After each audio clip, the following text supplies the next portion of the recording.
Mascot Misconduct.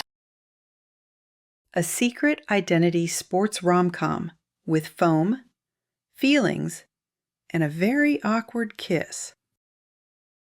Hearts on Ice. Book 4 by Win Valentine. Copyright 2025 by Win Valentine. All rights reserved. No part of this book may be reproduced in any form or by any electronic or mechanical means, including information storage and retrieval systems, without written permission from the author, except for the use of brief quotations in a book review. This novel is entirely a work of fiction. The names, characters, and incidents portrayed in it are the work of the author's imagination. Any resemblance to actual persons, living or dead, events or localities, is entirely coincidental. Win Valentine asserts the moral right to be identified as the author of this work. Designations used by companies to distinguish their products are often claimed as trademarks. All brand names and product names used in this book and on its cover are trade names, service marks, trademarks, and registered trademarks of their respective owners. The publishers and the book are not associated with any product or vendor mentioned in this book. None of the companies referenced within the book have endorsed the book. Book cover by Dana Sacco. Chapter 1. Foam First Impressions. The Victor head felt heavier than usual as Luke adjusted it in the prep room mirror, checking that the fangs sat properly and the yellow eyes were aligned. 3 years of wearing this suit, and he still felt that familiar flutter of anticipation before seeing Mira. Not because of the crowds or the cameras. Those had stopped making him nervous after the first month. No. The flutter was entirely about one 5'2" events manager with an infectious laugh and a tendency to treat a foam snake like her personal therapy animal. He tugged the jersey straight, ran through his mental checklist of Victor's signature moves, and pushed open the prep room door.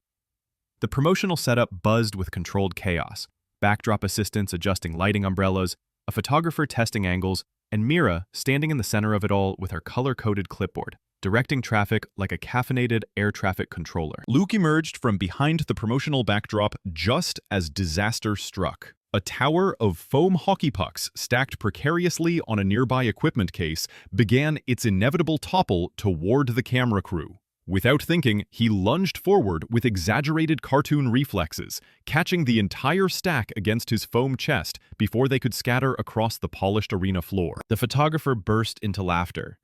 "Did you see that? The snake actually has hands." "Victor's got better reflexes than half our defense line," one of the lighting assistants called out, earning a round of chuckles from the crew. Luke carefully restacked the pucks on a more stable surface, then turned to find Mira rushing over, her clipboard clutched against her chest, cheeks flushed with stress and relief. "Oh my God, thank you." She pressed one hand to her forehead, pushing back a strand of dark hair that had escaped her ponytail. "I swear these shoots are cursed, but you always show up right when I need you." Luke tilted Victor's oversized head in what he hoped was a modest gesture, then tapped his foam chest with one gloved hand, his silent way of saying, "Always here for you." It was a small interaction, the kind that happened dozens of times during every event, but somehow it never got old. Mira's smile could power half the arena's lighting rig. "Okay, everyone, let's reset for the fan engagement sequence," she called out, immediately shifting back into work mode. But as she walked him toward the new setup, she unconsciously touched his foam arm while explaining the shot, her voice bright and animated despite the chaos around them. "So we need you positioned here, with the pucks scattered like you're teaching kids how to play. The tagline is 'Learn from the best,' which is hilarious because you literally can't hold a hockey stick, but whatever." She gestured with her pen, the silver cap catching the studio lights. Marketing thinks it'll be huge for social media. Luke watched through the mesh eye holes as she moved her hands while talking, memorizing the way her pen became part of her expression, the subtle shift in her posture when she was explaining something she was genuinely excited about. 3 years of studying Mira Patel, and he still discovered new details, like how she bit her lower lip when she was mentally reorganizing a timeline, or the way she unconsciously straightened other people's lanyards when she was nervous. The photographer positioned Luke among the foam pucks and snapped a dozen shots from different angles. Perfect. Let's take 5 for lighting adjustments. During the break, Mira perched on an equipment case next to Victor, setting her clipboard aside and letting out a long exhale. The arena's air conditioning hummed overhead, and crew members scattered to grab coffee or check their phones. "You know what's driving me insane?" she said, not really looking at him but somehow including him in the conversation anyway. The vendor for the charity skate decorations just called to say they can't deliver until next Friday. Next Friday. The event is Saturday, and marketing keeps changing the script for the holiday promo because they can't decide if we're going family-friendly wholesome or edgy adult humor. She rubbed her temples with both hands. "Sometimes I think this job is just one elaborate stress test designed to see how many moving parts I can juggle before I snap." Luke remained perfectly still, letting her vent. Over the past year, he'd become Mira's unofficial confessional booth, the silent listener who couldn't judge her frustration or offer unsolicited advice. He'd heard her worry about budgets, complain about impossible deadlines, and celebrate tiny victories that no one else noticed. She trusted Victor with the messy, unfiltered parts of her work life, and he treasured every word. "But then something goes right," she continued, her voice softening, "like you catching those pucks before they destroyed half our equipment, or when a kid at a fan event gets so excited to meet you that they forget to be shy. Those moments make all the chaos worth it." She leaned closer, lowering her voice to almost a whisper. "You know what's weird?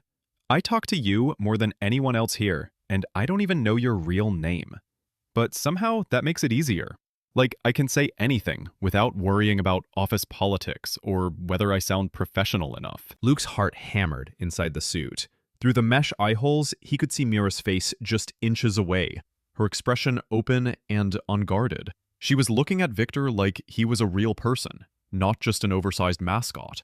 And it was both thrilling and terrifying. "Victor and Mira, ready for the next setup?" the photographer called out, and the moment shattered. Luke automatically struck his signature thumbs-up pose while internally processing Mira's confession.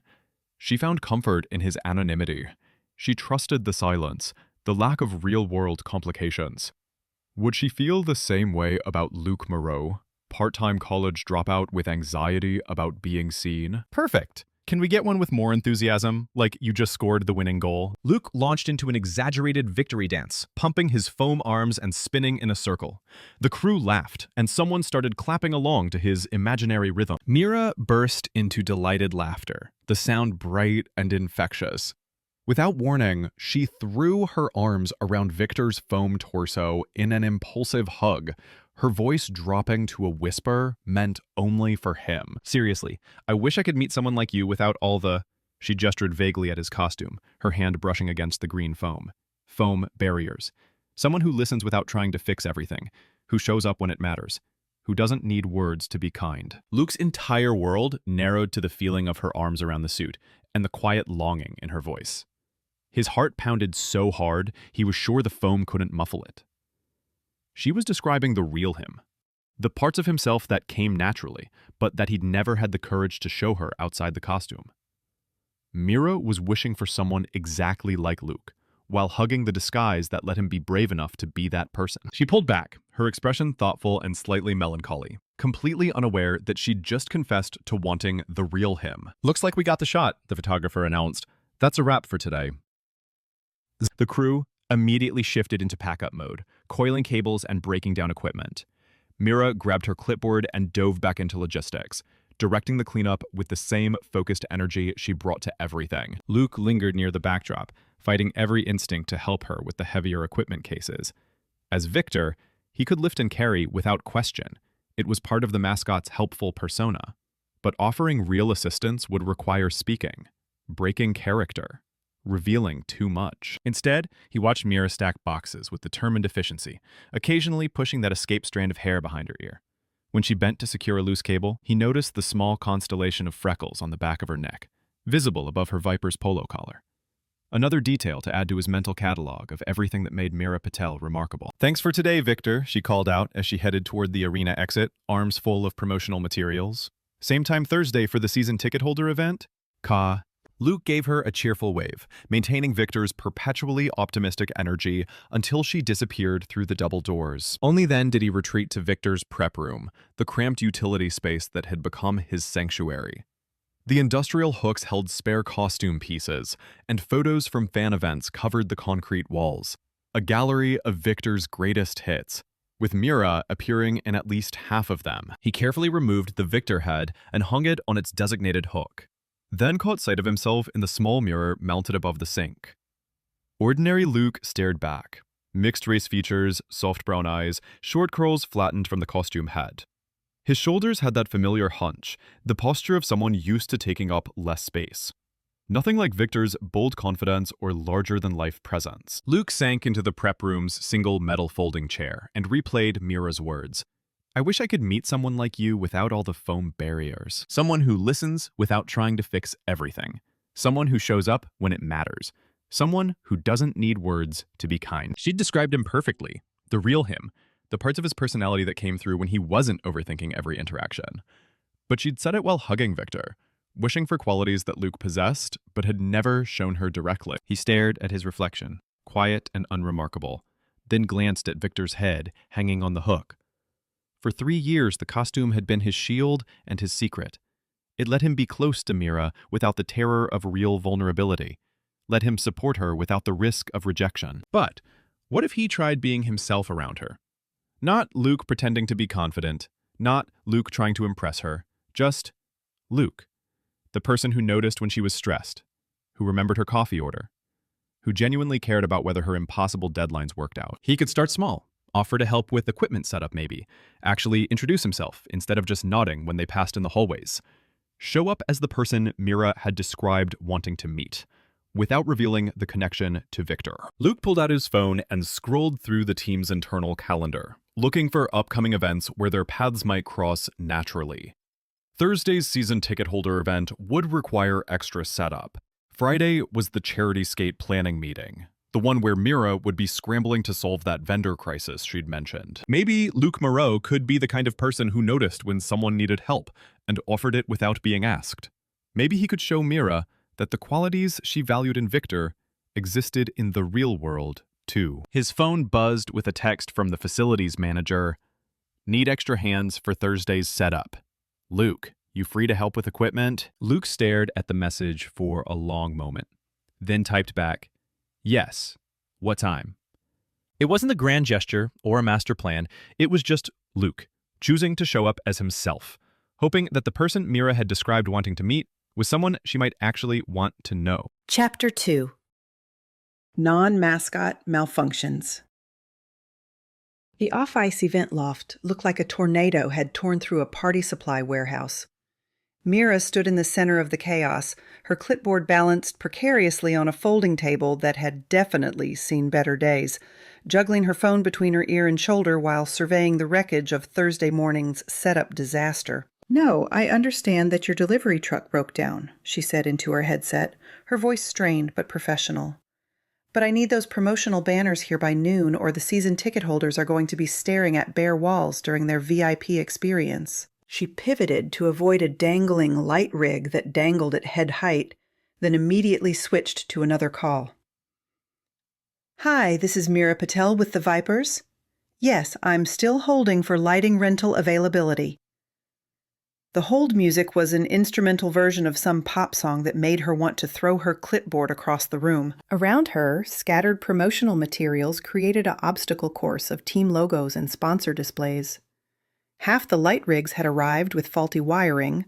The backdrop supports had somehow multiplied during transport and now took up twice the intended space.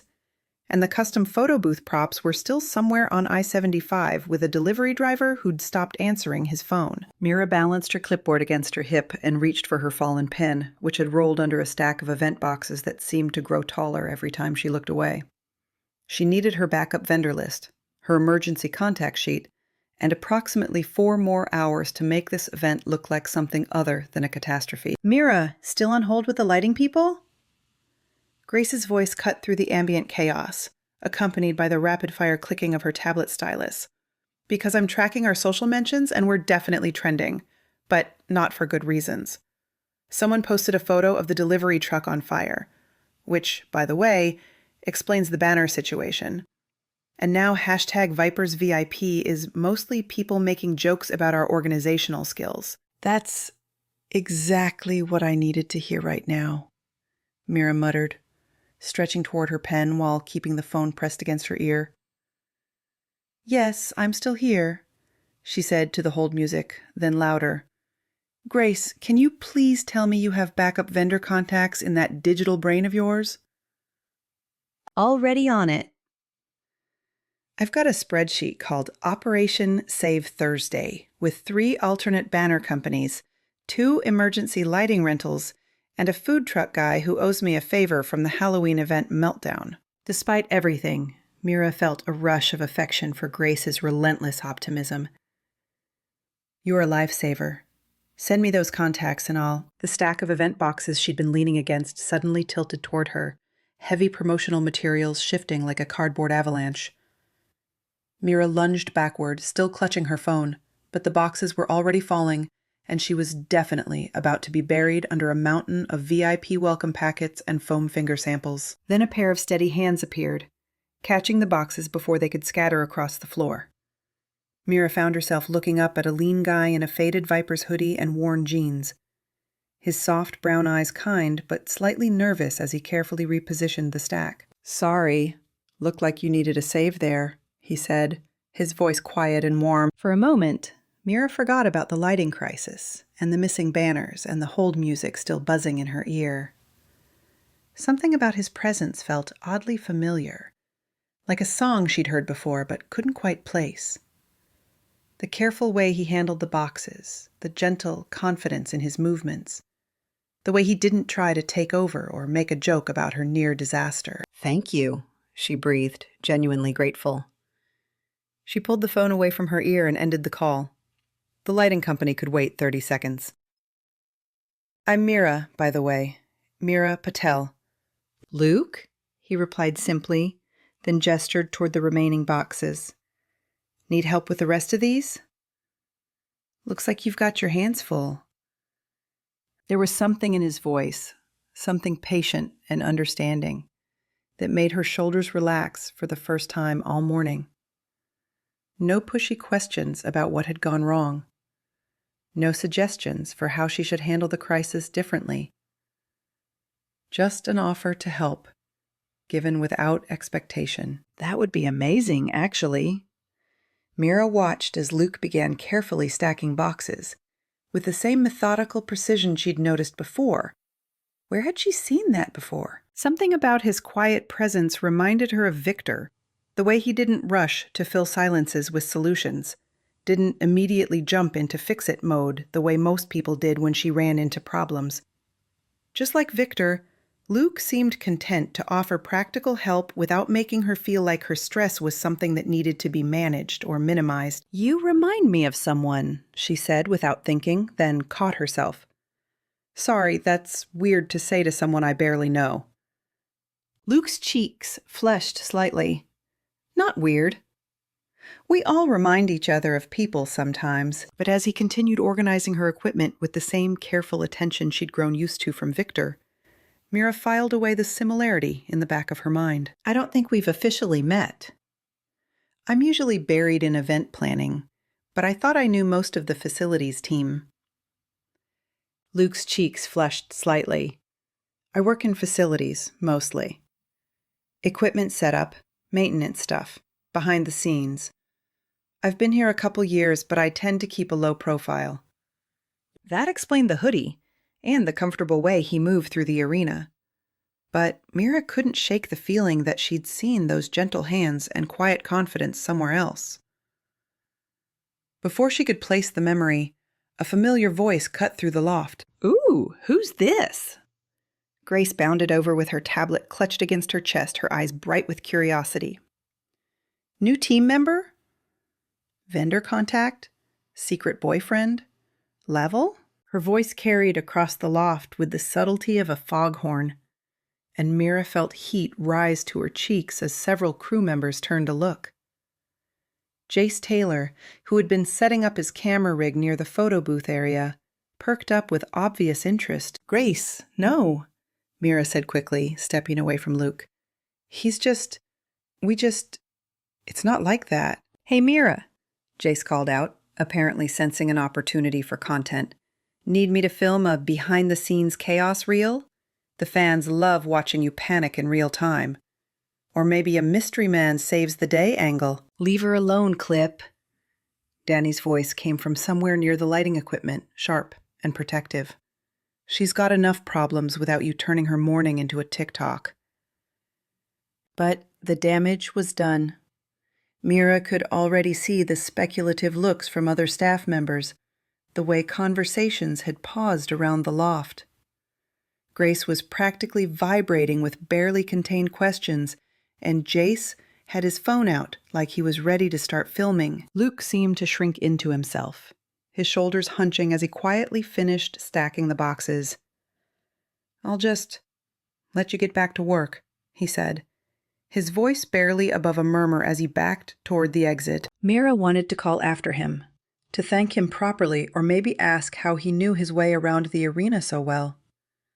There was something about his quiet presence that had made the chaos feel manageable, something familiar and comforting that she couldn't quite identify. But Grace was already pulling her toward the lighting crisis, demanding updates on vendor ETAs, and waving her tablet like a conductor's baton.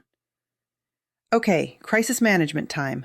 I've got 3 backup lighting companies on speed dial, but we need to prioritize based on delivery times and setup complexity. Also, should I post something about the behind-the-scenes challenges? Fan engagement loves authenticity and grace." Mira held up a hand, glancing back toward the loft doors where Luke had disappeared. "Can we focus on one crisis at a time?" Shrep. "Right, sorry. Operation Save Thursday is now in full effect." Grace's fingers flew across her tablet screen. "First vendor on my list can be here in 40 minutes with basic lighting packages. Not ideal for video quality, but definitely functional for the VIP experience." Mira nodded absently, still caught up in the nagging sense that she'd seen Luke's gentle hands and quiet confidence somewhere before.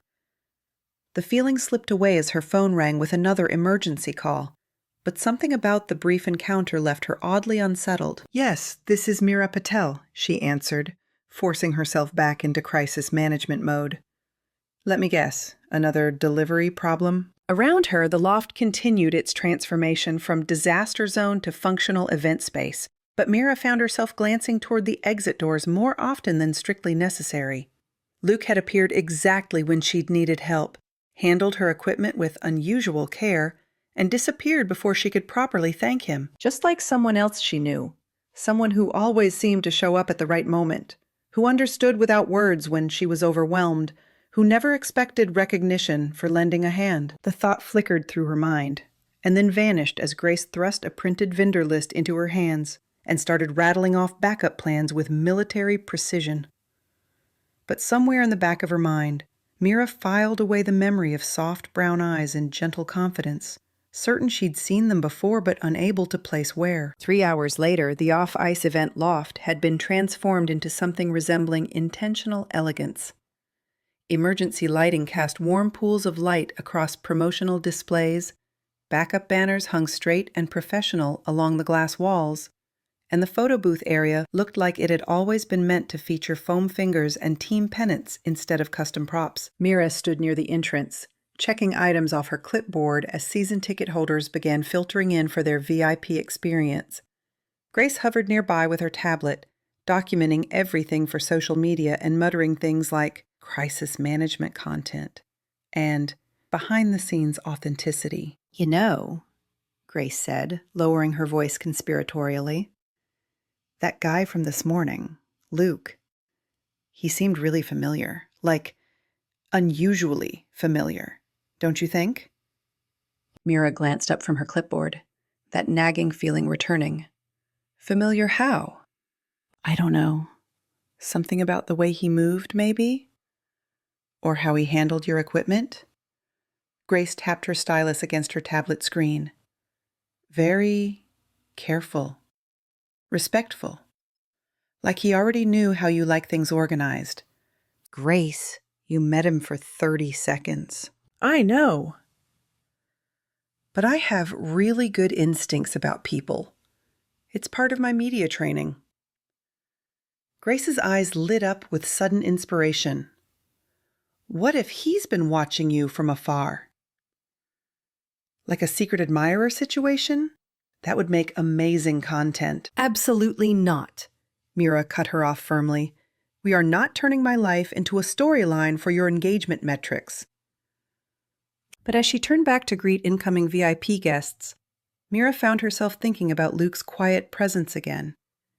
The way he'd appeared exactly when she needed help and disappeared before things got complicated. Just like Victor, who always seemed to know when she was stressed, who showed up at events with perfect timing, who never needed words to understand what she needed. The comparison felt strange and completely coincidental, but Mira couldn't shake the feeling that both encounters, Victor's silent support and Luke's gentle assistance, had left her with the same sense of being understood without explanation. She shook her head and focused on welcoming the first group of season ticket holders, pushing the odd parallel out of her mind.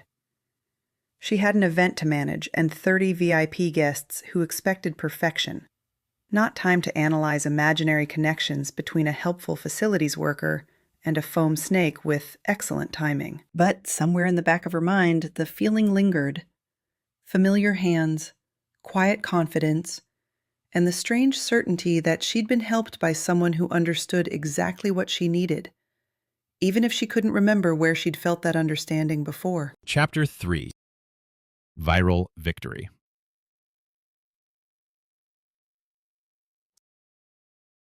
Luke sat hunched over his phone at a weathered picnic table behind Hat Trick Tacos, the food truck's neon underglow casting everything in electric blue. The video had been playing on loop for the past 20 minutes, and he still couldn't quite believe what he was watching. There he was, or rather, there Victor was, diving sideways with perfect athletic timing to catch the promotional banner that had started toppling during yesterday's VIP event. The camera had captured everything. The graceful save, Mira stumbling backward with her clipboard clutched to her chest, and then that laugh. God, that laugh. Crystal clear in the audio, surprised and delighted and completely genuine. The moment had felt natural when it happened. Instinctive.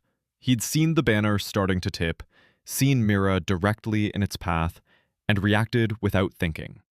Just Victor doing what Victor did, showing up when needed, keeping things running smoothly, protecting the people who mattered. He hadn't counted on someone filming it. He definitely hadn't counted on it going viral. Luke scrolled through the comments section, his stomach churning with each new notification. OTP alert! And mascot romance is my new obsession. And someone get these two a reality show. Filled the screen in an endless stream. Strangers were analyzing frame-by-frame footage, creating ship names, and posting heart-eye emojis with the dedication of political commentators. A new tweet notification popped up at the top of his feed, and Luke's chest tightened as he read it. The chemistry between Midland Vipers mascot Victor and events manager Mira Patel is off the charts. Are we witnessing the cutest workplace romance ever? The tweet already had 300 retweets and was accompanied by a collection of GIFs someone had made from the video. Slow motion footage of Victor's save, Mira's grateful expression, the moment she'd reached out to touch his foam arm in thanks. All of it looked impossibly romantic when edited together with soft lighting effects and heart graphics. Luke set his phone face down on the sticky table, staring at his untouched fish tacos as the weight of going viral settled over him like a lead blanket. Thousands of people were watching, commenting, analyzing a moment that had felt so natural, so right when it was happening. They were seeing chemistry that was real, painfully, desperately real, but they thought they were watching a cute PR stunt, or the beginning of some impossible mascot love story. They had no idea they were watching Luke fall a little deeper in love with someone who didn't even know his name. The familiar sound of clicking heels on pavement made him look up from his spiral of panic. There, approaching the food truck with her hair escaping from its ponytail and exhaustion written across every line of her face, was Mira. Of course she was here. Of course, the universe would drop her directly into his path when he was having a complete emotional breakdown about going viral for catching feelings while wearing a foam snake costume. Luke? Mira spotted him sitting at the picnic table and hesitated for a moment, her heels stopping mid-click on the asphalt.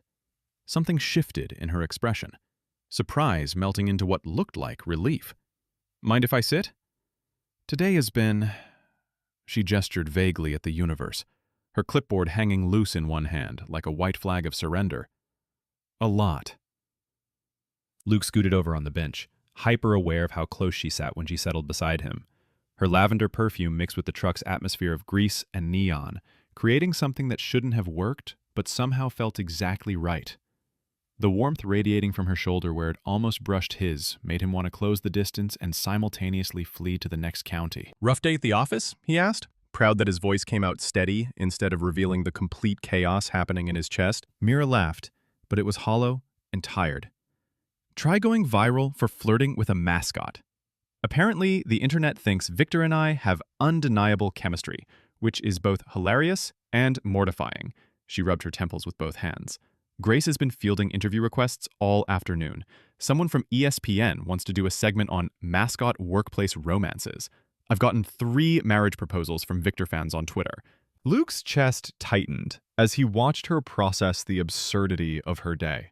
Every word felt like a small knife, cutting between his ribs with surgical precision. She was mortified by the very thing that meant everything to him. "The thing is," Mira continued, her voice dropping to something softer, more vulnerable, "they're not entirely wrong. Victor does get me in a way that most real guys don't, which probably says something pathetic about my dating life." She picked at the label on her water bottle, not meeting Luke's eyes. "He shows up when I need help. He listens. Well, he can't talk, but he pays attention. He makes me feel like my chaos is manageable instead of overwhelming." Luke felt like he was drowning in plain sight. Every word was about him, but she had no idea she was describing him. The disconnect between her gratitude for Victor and her complete obliviousness to Luke's existence felt like trying to breathe underwater. "Maybe it says something about Victor," Luke suggested quietly, testing waters he wasn't sure he was ready to navigate. He watched Mira's face carefully, looking for any sign that she might be connecting dots that seemed obvious to him, but apparently invisible to everyone else. Mira's expression softened with genuine affection that made Luke's heart race and ache simultaneously. "Yeah, maybe it does. He's special, you know? Like, I know he's just doing his job, but sometimes it feels like more than that. Like he actually cares about whether my events succeed or whether I'm having a good day. And I do care," Luke thought desperately. "I care so much it's killing me." Mira turned to study his face in the soft glow of the truck's string lights, and Luke felt exposed in a way that had nothing to do with missing his costume. Her eyes moved across his features with the kind of attention that suggested she was filing away details for later reference. "You know what's weird?" she said, tilting her head slightly. "You remind me of him sometimes. The way you listen, like you actually hear what I'm saying instead of just waiting for your turn to talk." Luke's breath caught in his throat. He met her gaze, knowing he should tell her the truth right now, knowing this was the perfect opening to explain everything and finally bridge the gap between Victor and Luke in her mind. Instead, he chose the coward's path. "Maybe some of us are just better at paying attention than others," he said, letting the moment hang between them like a held breath. The weight of his non-confession settled over the picnic table. Mira was looking at him with something that might have been recognition flickering behind her eyes. And Luke felt caught between wanting to lean into whatever was building between them and wanting to run before he made everything infinitely more complicated. "You're different than most guys I meet," Mira said, finally. And Luke could hear something shifting in her voice, something warmer, more personal than the professional friendliness she'd shown him during their previous encounters. "Different how?" Luke asked, even though he wasn't sure he wanted to know the answer. "Quieter. More," she paused, searching for the right word. "Present. Like you're not performing some version of yourself, you're just here?" Luke almost laughed at the irony. If only she knew that being present was exactly what he'd been doing for months, just not in the way she thought. That every moment of attention she'd attributed to Victor had been him, memorizing the way she talked with her hands, and the specific tone her voice took when she was proud of something she'd organized. "Sometimes, being quiet is just easier," Luke said, which felt like the most honest thing he could offer without completely destroying the careful balance he'd maintained for so long. Mira nodded, and they sat in comfortable silence for a moment, the food truck's indie music filling the space between them. Luke found himself studying her profile in the neon light, the way her exhaustion had softened into something more relaxed. This was the most real conversation they'd ever had, and it was happening because she was processing her feelings about his alter ego. The universe had a twisted sense of humor. I should probably get home, Mira said eventually, but she didn't move to stand up. Grace is expecting a full debrief about today's viral incident, and I need to figure out how to handle the media requests without completely embarrassing myself or the team. What are you going to tell them? Luke asked. I have no idea. What do you say when people ask about your relationship with a 7-foot foam snake? Well, he's a great listener and has excellent reflexes, but our communication style is limited. Mira let out a self-deprecating laugh. This is not how I imagined my career going. Luke wanted to tell her that Victor's feelings weren't limited, that the connection she felt wasn't one-sided or imaginary. He wanted to explain that every gesture, every moment of perfectly timed help, every instance of understanding without words, had been him choosing to show up for her in the only way he knew how. Instead, he said, maybe you don't have to explain it to anyone. Maybe some things are just what they are. Mira looked at him with surprise, like she hadn't expected such a simple answer to feel so right. Huh. That's actually really good advice. I have my moments, Luke said, allowing himself a small smile. Yeah, Mira said, studying his face again with that same focused attention. You really do. The moment stretched between them, loaded with possibility and the kind of tension that felt like standing on the edge of a diving board. Luke could feel himself leaning into it, drawn by the warmth of her presence and the way she was looking at him like she was seeing something new. Then Mira's phone buzzed with a text notification, and the spell broke. Grace, she said, checking the screen, apparently someone from Good Morning America wants to interview me about Mascot workplace dynamics tomorrow morning. She stood up, smoothing down her skirt. I should really go figure out how to handle this without making a complete fool of myself. Luke watched her gather her things, feeling like he was letting something important slip through his fingers. Mira? She turned back to him, eyebrows raised expectantly. For what it's worth, Luke said carefully, I think Victor's pretty lucky. Having someone who appreciates what he does, Mira's expression softened into something that looked almost vulnerable. Thanks, Luke. That actually means a lot. She walked toward her car, leaving Luke alone at the picnic table with his cold tacos and the weight of everything he hadn't said. His phone was still face down on the table, probably buzzing with more notifications about a viral moment that had turned his carefully maintained secret into internet entertainment. Luke finally picked up his phone and hit play on the video one more time. There was Victor, diving sideways to catch the falling banner. There was Mira, stumbling backward and then laughing with pure delight. There was the moment she reached out to touch his arm in thanks, and the way Victor had lingered for just a second longer than necessary. It was real. All of it was real. But watching it played back with slow motion effects and heart emojis in the comments, Luke realized that going viral had created a problem he hadn't anticipated.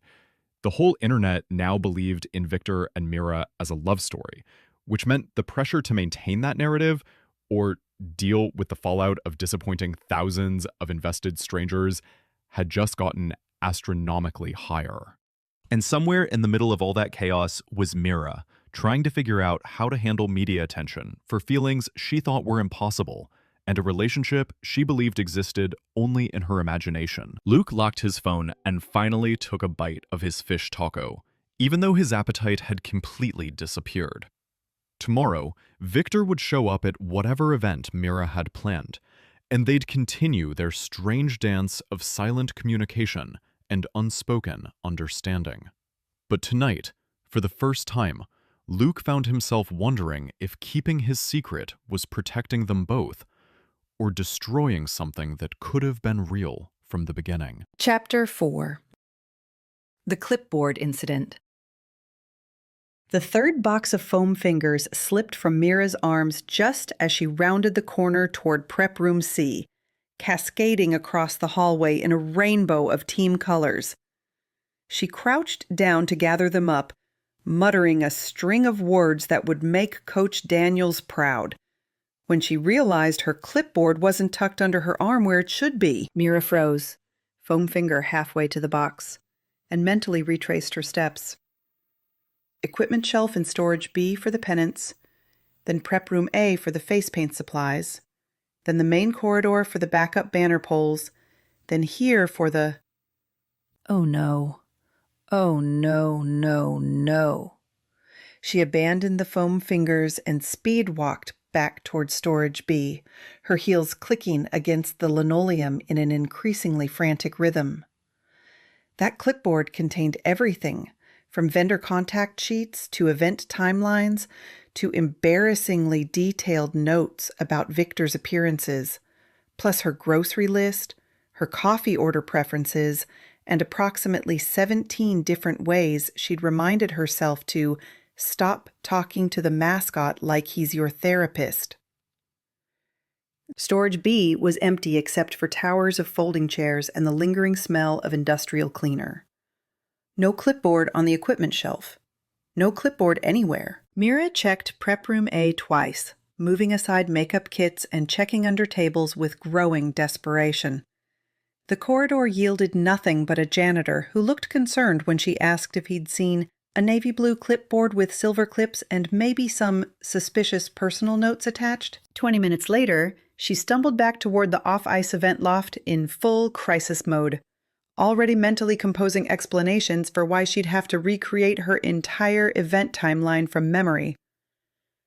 Grace would probably color-code her panic and turn it into a teachable moment about backup systems. But there it was, sitting on her desk like it had never left.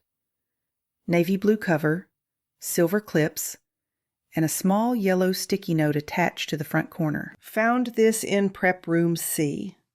Figured you might need it back. A friend. The handwriting was unfamiliar, but oddly careful. Like someone had taken time to make sure each letter was clear and readable. Definitely not Grace's looping cursive or Jace's illegible scrawl. Mira peeled off the note and flipped through the clipboard pages, checking that her vendor sheets were still in order and her timeline hadn't been disturbed. Everything was exactly as she'd left it, until she reached yesterday's schedule notes and her own handwriting stared back at her. Schedule. Victor appears at 2:30 for crowd work. Foam therapy snake strikes again. Heat flooded her cheeks as the implications hit her. Someone, some kind stranger who'd gone out of their way to return her clipboard, had definitely seen that ridiculous nickname. They'd probably seen other equally mortifying personal reminders scattered throughout the pages, like, remember, Victor likes the left side of the backdrop better. And, stop asking Victor questions that require yes-no answers when he can only gesture. Mira sank into her desk chair and buried her face in her hands. Professional event coordinator reduced to woman who names mascots like emotional support animals. This was definitely going in her mental file of moments that keep me awake at night. The afternoon passed in a blur of vendor calls and equipment checks, but the embarrassment lingered like a low-grade fever. By the time Fan Favorite Friday was in full swing, Mira had worked herself into a state where she needed to address the elephant, or rather, the foam therapy snake, in the room. She found Victor in his usual spot near the promotional backdrop, perfectly positioned for impromptu fan interactions and photo ops. His foam shoulders were relaxed, his giant head tilted at exactly the right angle to look approachable, but not overeager. 3 years of mascot appearances, and he still made it look effortless. Mira settled into the folding chair someone had left nearby, adjusting her skirt, and trying to figure out how to start this conversation without dying of embarrassment. So, she said, keeping her voice low enough that passing staff wouldn't overhear, hypothetically speaking, if someone accidentally saw that I call you my foam therapy snake, how mortified should I be? Scale of 1 to 10, where 10 is seeking immediate relocation to another state. Victor's head tilted in what she'd learned to recognize as amusement, and he tapped his temple with one foam finger in that gentle, deliberate way that meant our secret. The gesture was so familiar and reassuring that some of the tension in Mira's shoulders eased. The thing is, Mira continued, lowering her voice even further, I do talk to you about everything, and it helps more than it probably should. You're like this perfect combination of good listener and non-judgmental presence. Plus, you have excellent reflexes and surprisingly good timing for someone who never says a word. Victor's posture shifted slightly, his attention focused entirely on her in that intense way that made her feel like the only person in the room. It was one of the things she appreciated most about their interactions. He never seemed distracted or impatient, never acted like he had somewhere else to be. But lately, Mira said, fidgeting with her pen, I keep wondering what it would be like to have this kind of connection with someone I could actually know. Someone who could talk back, you know? Someone with a real name and opinions about things besides hockey and crowd engagement strategies. She paused, feeling suddenly vulnerable in a way that made her want to deflect with humor or change the subject entirely.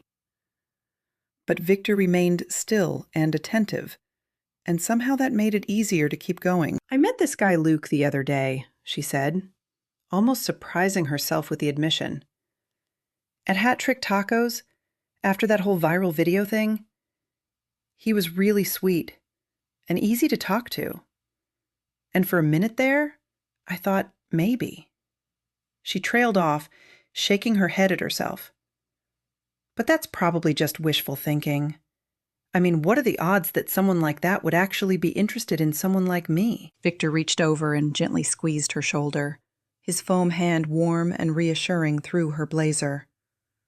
The gesture was so tender and perfectly timed that Mira found herself leaning into it, grateful for the comfort, even as she wondered why a mascot's silent support felt more genuine than most of the conversations she'd had with actual humans lately. Thanks, she said softly. I know this is probably way outside your job description, but I really appreciate. The prep room door swung open with enough force to rattle the supplies stacked nearby, and Grace Whitby burst through with her tablet clutched against her chest like a shield. She took 2 steps into the room before freezing mid-stride, her eyes going wide behind her glasses as she processed the scene in front of her. Oh my God, Grace said, her voice climbing at least 2 octaves. Did I just interrupt a moment? Please tell me I didn't interrupt a moment, because if I interrupted a moment, I will literally die of mortification and have to change my name and move to Canada. Mira scrambled to her feet so quickly that her chair nearly toppled backward, heat flooding her cheeks as she waved her hands in what she hoped was a dismissive gesture. Grace, it's not. We were just. Victor was helping me with something work-related. But Grace's eyes were already gleaming with the unmistakable light of someone whose brain had just generated approximately 17 different content strategies. Her fingers were moving across her tablet screen with the speed and precision of a court stenographer. This is perfect, Grace exclaimed, typing furiously without looking away from Victor and Mira. The fans are already shipping you 2 hardcore. I've been monitoring the hashtags and the engagement metrics are through the roof. I could create a whole campaign around this. Victor's Valentine, or Mascot Matchmaker Monday, or maybe Foam and Romance Friday. The social media possibilities are literally endless. Grace, no, Mira said, but her voice came out more strangled than authoritative. That's not what this is. We're not. Victor and I aren't. Think about it, Grace continued, apparently deaf to Mira's protests. We could do a series of posts showing your behind-the-scenes friendship, maybe some candid shots of you 2 working together, and then, gradually, build up the romantic tension until we get to a big reveal moment. The fans would absolutely lose their minds. Victor had gone completely still beside them, his foam head turned toward Grace with what Mira could only describe as alarm. Even his usual subtle gestures had stopped, like he was trying to become invisible through sheer force of will. Grace? Mira tried again, her voice gaining strength as her initial embarrassment transformed into protective instinct. Victor is a colleague, not a content opportunity. And whatever just happened here was private, work-related conversation, not material for social media campaigns. Grace paused in her typing, her expression shifting from excitement to confusion.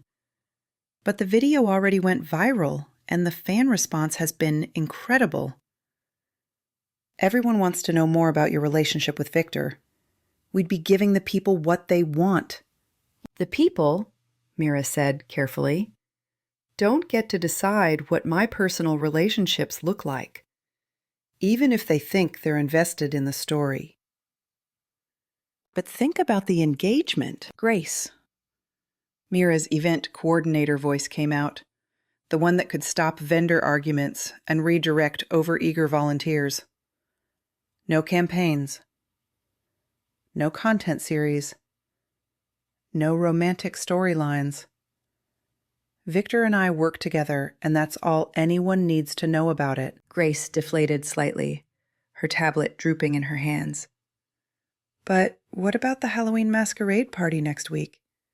I already started planning the promotional materials around the whole mystery romance angle. Mira felt Victor shift beside her, and she glanced over to see his foam hand clenched into what would definitely be a fist if he had actual fingers. The sight made her stomach twist with something that felt uncomfortably like protectiveness. Find a different angle, Mira said firmly. Victor's job is to engage with fans and support team events, not to be part of some manufactured love story for social media points. Grace nodded reluctantly, but Mira could practically see the wheels turning in her head, generating alternative content strategies that would probably still find ways to capitalize on the viral moment.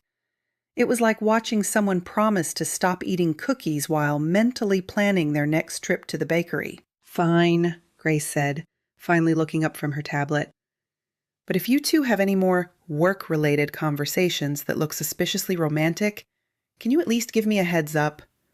For scheduling purposes. Grace. Okay, I'm going. Grace backed toward the door, still clutching her tablet. But for the record, the fan reaction to that video was genuinely sweet. People aren't just shipping you two for entertainment value. They think you really care about each other. And honestly, watching you just now, I can see why they think that. The door swung shut behind her, leaving Mira and Victor alone in the sudden quiet of the prep room. Mira sank back into her chair, feeling drained, and slightly guilty about the protective way she'd shut down Grace's enthusiasm. Sorry about that, she said to Victor, who was still standing rigidly beside her. Grace means well, but sometimes her content brain takes over, and she forgets that real people are involved in her social media strategies. Victor's posture relaxed slightly, and he gave her a small nod that she interpreted as understanding. But there was something different in his body language now. A tension that hadn't been there before Grace's interruption. For what it's worth, Mira added, I meant what I said.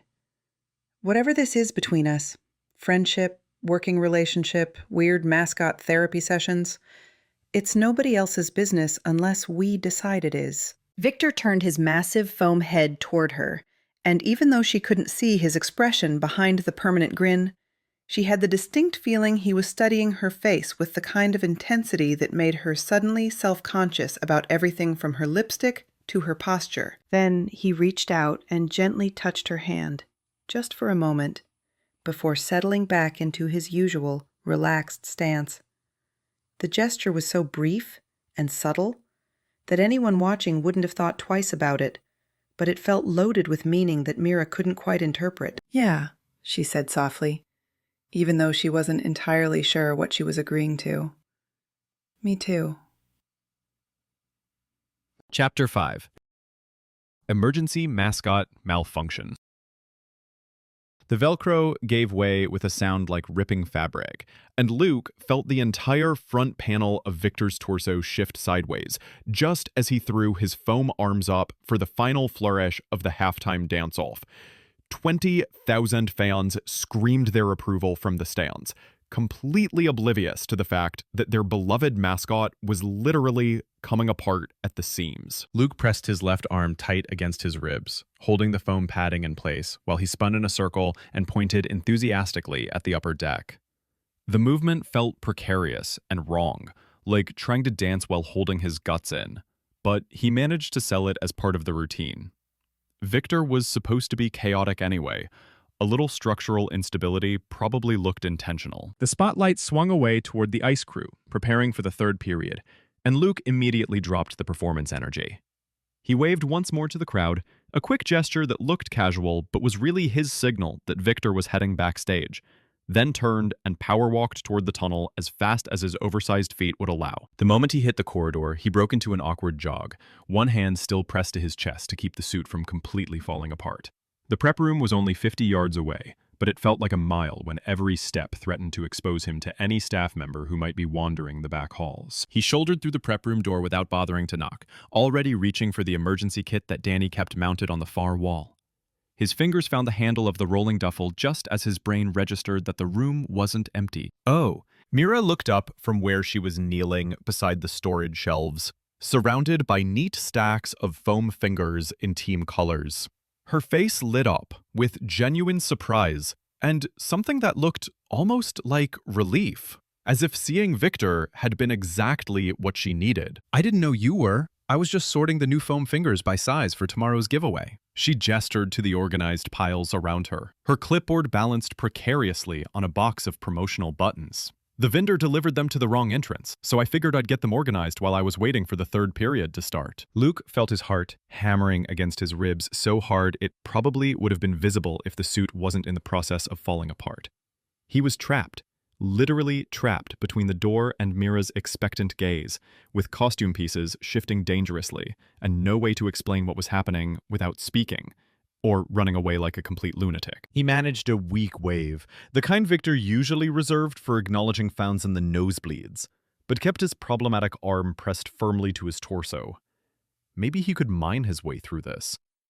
Victor was supposed to be expressive without words anyway. Mira's phone buzzed on the floor beside her, and she glanced down to read the notification. Ugh, the vendor moved her delivery to Monday. Grace is going to have a meltdown about the timeline. She tapped out a quick response, her attention fully absorbed by whatever crisis was unfolding in her text messages. Luke seized the moment of distraction and sidled toward the hanging rack of backup jerseys on the far side of the room, trying to look casual while keeping his elbow locked against his ribs. If he could get behind the jerseys, maybe he could work on the Velcro situation without Mira noticing the structural issues with Victor's torso. He ducked behind the rack, grateful for the wall of fabric that hid him from view, and fumbled with the Velcro strips along his chest. The adhesive backing was still intact, but the fabric had pulled away from the foam padding in a way that would require both hands, and probably some creative engineering to fix properly. "You know what's exhausting?" Mira's voice drifted over from the storage area, and Luke could hear her shifting boxes around as she continued organizing.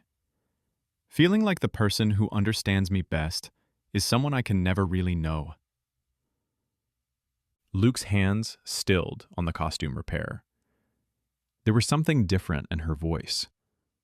A rawness he'd never heard before, even during their most honest moments in this room.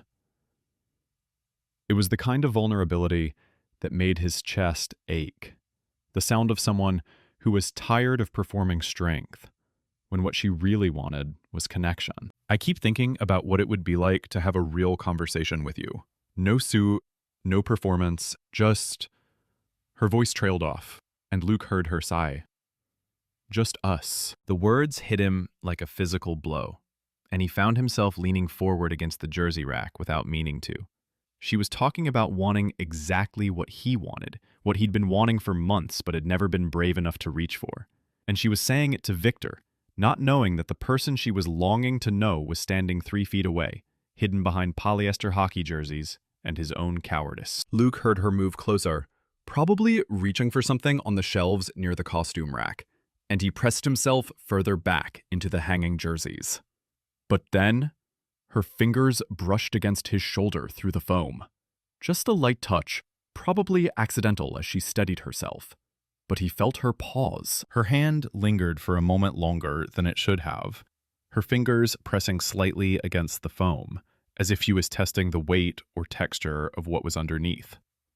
Luke held his breath, afraid that even the sound of breathing might give him away, but also terrifyingly aware that she was touching him.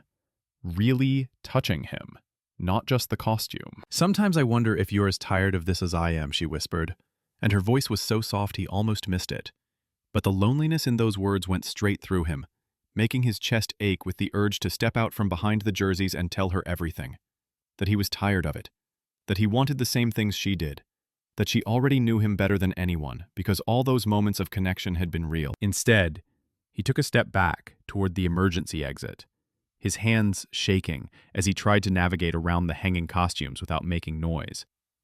The Velcro was still loose, the suit still crooked and compromised, but he couldn't stay here another second without doing something that would ruin everything. He could hear Mira moving around on the other side of the jerseys, probably still organizing foam fingers and dealing with vendor complications, completely unaware that she'd just torn his heart in half with 8 words about being tired of pretending. Luke reached for the emergency exit handle, moving as quietly as possible.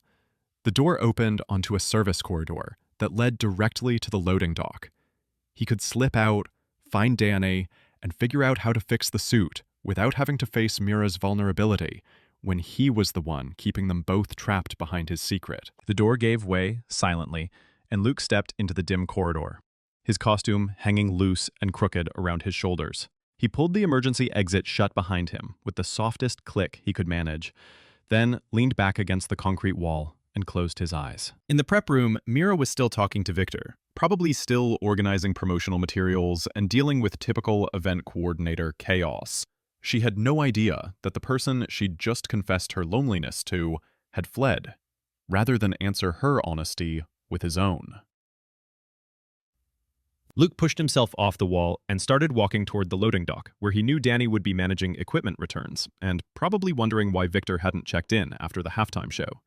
He'd tell her about the Velcro situation, get the suit properly repaired, and go back to being the silent, supportive mascot who made Mira smile without complicating her life. But as he walked down the empty corridor, all he could think about was the sound of her voice when she'd said, "Just us," and the way her fingers had lingered on his shoulder, as if some part of her already knew what he was too afraid to tell her. The loading dock doors came into view, and Luke could see Danny's silhouette moving between equipment crates. He'd have to explain the costume malfunction, endure her lecture about checking the Velcro before every performance, and probably submit to a full suit inspection before she'd let him back out in public. But first, he had to figure out how to stop replaying the moment when Mira had touched his shoulder and said she was tired of not knowing him. Because the truth was, she could know him. She could know everything about him if he was brave enough to step out from behind the foam fangs and risk losing the one relationship that felt safe. Luke reached the loading dock and raised his hand to get Danny's attention, the broken Velcro catching on his jersey as he moved. She looked up from her equipment checklist and immediately zeroed in on his compromised costume with the kind of laser focus that meant he was about to get the speech about preventive maintenance and costume care. "Don't even start," she said, walking over with a roll of industrial-strength Velcro and a look that suggested she'd been expecting this exact scenario. "I can see the chest panel from here. How long were you planning to hold that thing together with sheer willpower?" Luke shrugged, the gesture made awkward by the way he was still pressing his arm against his ribs. Danny was the only person who knew his identity, which made her both his closest confidant and his harshest critic when it came to costume maintenance. "And let me guess," she continued, already working on the damaged Velcro with the efficiency of someone who'd fixed this exact problem multiple times before. "You were somewhere you couldn't ask for help without blowing your cover, so you decided to just suffer in silence rather than figure out a way to communicate the problem." It wasn't really a question, and Luke didn't bother trying to mime an answer. Danny knew him too well to fall for deflection anyway. "You know," she said, not looking up from her repair work, "for someone whose job involves physical performance and crowd interaction, you're remarkably bad at asking for help when you need it." Luke wanted to argue that his job actually involved staying hidden and letting Victor do all the communicating. But Danny was already moving on to checking the rest of his costume for potential problems. "Arms up," she instructed, and Luke raised both arms so she could inspect the shoulder seams and back panel. "You're lucky this happened during halftime instead of during a crowd interaction. Can you imagine trying to explain to a bunch of kids why Victor's chest fell off during a photo op?" The mental image made Luke wince, partly because it would have been a PR nightmare, and partly because he could picture Mira's horrified reaction to Victor falling apart in front of fans. She would have blamed herself somehow, would have added mascot structural integrity to her already impossible list of things to worry about. "There," Danny said, stepping back to examine her handiwork. "That should hold through the rest of the game, but I want you back here after the final buzzer for a full inspection. And next time you feel something giving way, signal me from the tunnel instead of trying to power through it." Luke nodded and started to head back toward the arena entrance, but Danny caught his arm. "Hey," she said, her voice softer than usual. "I don't know what's going on with you lately, but you've been different. More, I don't know, distracted? Like you're thinking about something other than the routine. Luke felt his shoulders tense. Because of course Danny would notice. She noticed everything when it came to his performance. And apparently, that included whatever emotional state he brought to work. Look, I'm not going to give you some speech about work-life balance or whatever, Danny continued. Your personal life is your business. But if something's going on that's affecting your ability to do the job safely, we need to talk about it. She was right. And Luke knew it. He'd been so preoccupied with Mira and the increasingly complicated feelings around his secret identity that he'd started making careless mistakes. Not checking his equipment as thoroughly, getting distracted during crowd interactions, taking risks with the costume that could have exposed him. But he also couldn't explain any of that without admitting that he was falling for someone who thought she was falling for a mascot, which sounded ridiculous even in his own head. Just, Danny sighed and shook her head, be careful, okay? Whatever's got you twisted up, don't let it compromise your safety or your cover. Some secrets are worth keeping, but not if they get you hurt. Don't. Luke gave her a thumbs up that he hoped conveyed both gratitude and reassurance, then headed back toward the arena entrance. The third period would be starting soon, and Victor was expected to make an appearance during the next TV timeout for a sponsored t-shirt toss. But as he walked back through the corridors toward his prep room, all he could think about was Mira's voice, asking for real conversation, and the weight of her fingertips against his shoulder. Some secrets were worth keeping, Danny had said, but Luke was starting to wonder if his secret was worth the cost, and whether he was protecting Mira from disappointment or just protecting himself from the possibility of rejection. Chapter 6. Churros and Unspoken Things. The third vendor cancellation came with a side of apology so half-hearted that Mira could practically hear the shrug through the phone. Something about unforeseen circumstances and hoping to work together in the future, which was corporate speak for, we found a better paying gig and you're not worth the courtesy of advance notice. Mira slammed her phone down on the event planning table hard enough to make her coffee mug jump, then immediately felt guilty about taking her frustration out on innocent office supplies. The carefully color-coded timeline she'd built for tomorrow's promotional event was now looking less like a well-orchestrated plan and more like a house of cards in a windstorm. 3 major vendors gone. A lighting rig that the facilities manager had described as held together with prayers and electrical tape, and Grace bouncing around suggesting they live stream the whole disaster because authentic chaos content performs really well with our demographic. She needed air. She needed sugar. She needed somewhere that wasn't the arena, where every corner held another reminder of everything that could go catastrophically wrong in the next 18 hours. The office felt like it was closing in around her, all bright fluorescent lights and whiteboards covered in optimistic projections that now seemed like cruel jokes. Mira grabbed her jacket and headed for the exit, not bothering to tell anyone where she was going because, honestly, she wasn't entirely sure herself. Hat Trick Tacos glowed like a beacon in the arena parking lot, its neon blue underglow painting the asphalt in electric streaks that somehow made the industrial landscape look almost magical. The converted van sat in its usual spot near the employee entrance, indie music drifting from its open window along with the smell of fresh tortillas and that weirdly good vegan queso that Mira secretly preferred over the regular kind. She approached the truck with the desperate hope of someone who'd realize that greasy food and anonymity might be the only thing standing between her and a complete emotional breakdown. The staff would remember her face. They always did. But they wouldn't ask questions or offer suggestions or remind her of all the things she was supposed to be managing instead of hiding in a parking lot, eating her feelings. That's when she spotted him. Luke sat alone at the weathered picnic table beside the truck, a red plastic basket of churros untouched in front of him like he'd ordered them and then forgotten why he'd wanted them in the first place. He was staring off toward the arena entrance with an expression that seemed equal parts thoughtful and melancholy, completely unaware of her approach. Mira hesitated for a moment, caught between the instinct to retreat and find somewhere else to have her breakdown in private, and the surprising pull she felt toward his quiet presence.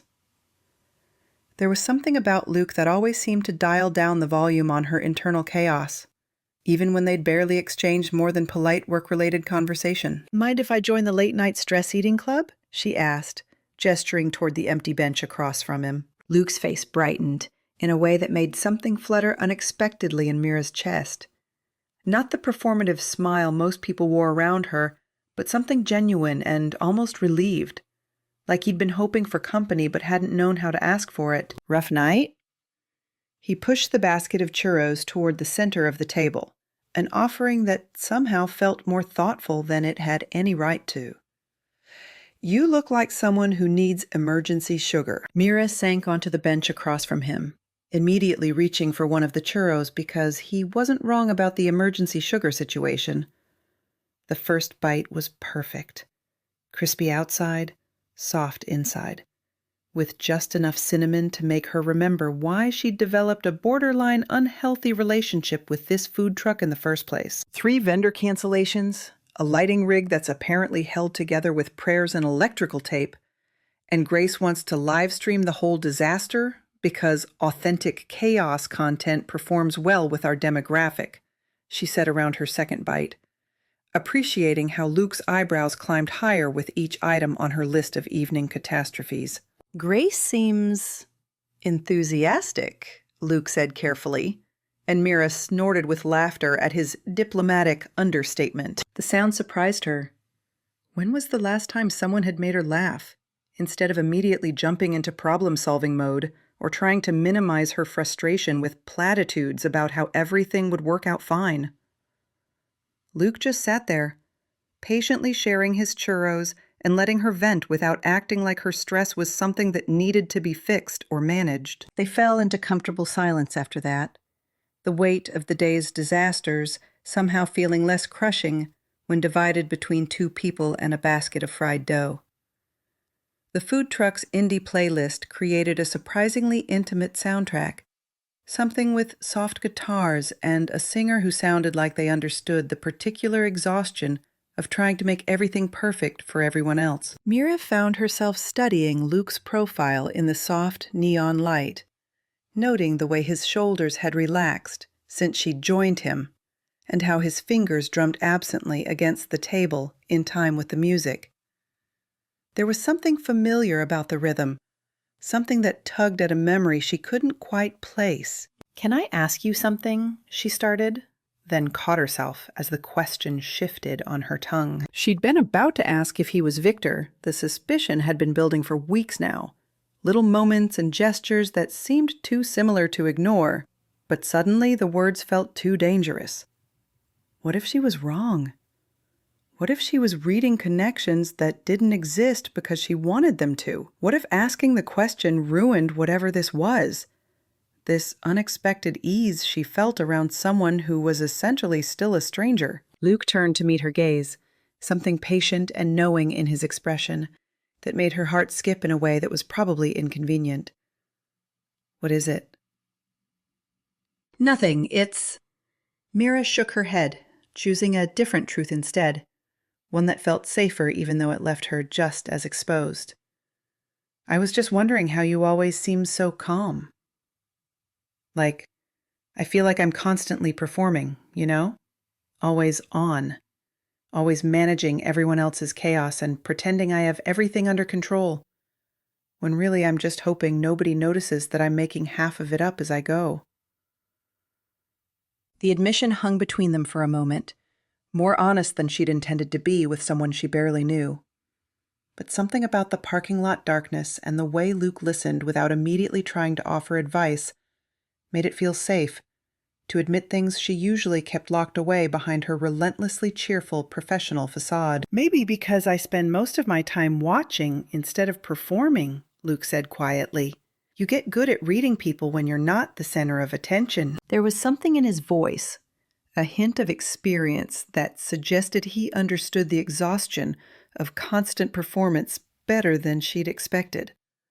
Mira felt a dangerous warmth spreading through her chest as she realized she'd shared more honest emotion with Luke in 20 minutes than she had with most people in months. "That sounds lonely," she said, surprised by her own directness. Luke's smile was soft and a little sad. Sometimes. But sometimes you get to sit in a parking lot eating churros with someone who needed to escape the same kind of chaos you did, and it feels less lonely than performing happiness for a crowd. The flutter in her chest intensified, spreading warmth down to her fingertips and making her suddenly hyper-aware of how close they were sitting, how the neon light caught the amber flecks in his eyes, how his voice had dropped to something barely above a whisper. This was dangerous territory, the kind of emotional honesty that led to poor decision-making and complicated workplace dynamics.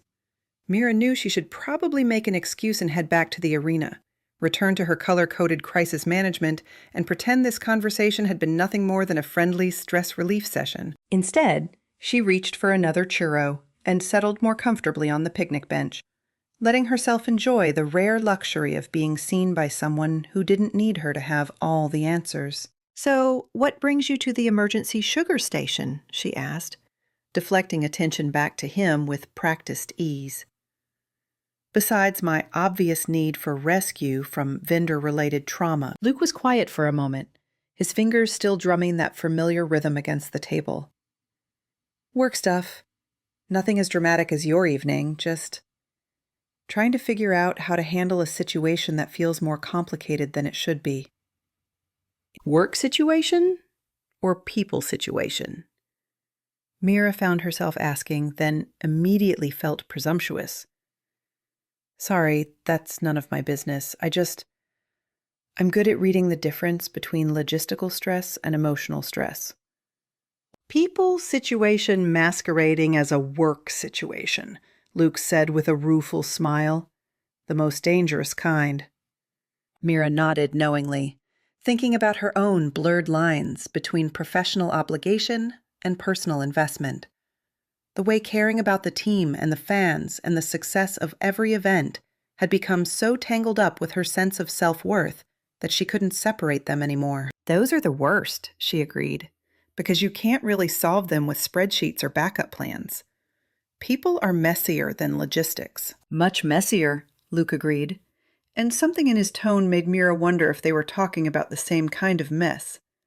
The kind where feelings crept in, despite your best efforts to keep things professional and uncomplicated. The music from the food truck shifted to something slower and more intimate. A song about taking chances and letting walls down. And Mira found herself thinking about Victor, and the strange comfort she found in their one-sided conversations. She'd been telling herself it was just the anonymity that made it feel safe to be vulnerable with him, but sitting here with Luke, she was starting to wonder if maybe what she craved wasn't anonymity at all. Maybe what she needed was someone who saw past the performance to the person underneath. Someone who could handle her chaos without trying to fix it, or manage it, or turn it into content for social media. Someone who would share churros in a parking lot and let her admit that she didn't always have everything under control. "I should probably head back," she said eventually, though she made no move to get up.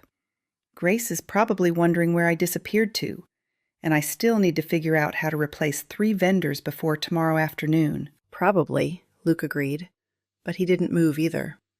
"Though I suspect Grace is perfectly capable of handling things for 20 more minutes." Mira laughed, because he wasn't wrong about Grace's competence, even if her methods sometimes involved more enthusiasm than Mira's stress levels could handle.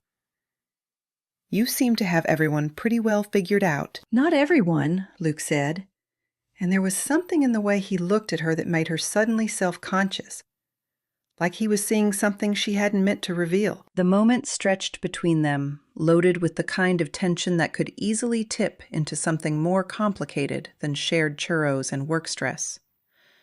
Mira felt the familiar flutter in her chest again, stronger this time, and wondered if this was what it felt like to connect with someone without the safety net of professional distance or anonymous mascot suits.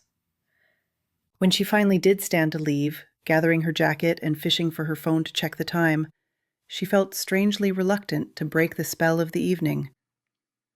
Luke stood too, gathering the empty churro basket with the practiced efficiency of someone who'd eaten plenty of late-night meals at this same table. "Thank you," she said, and meant it more than she'd expected to.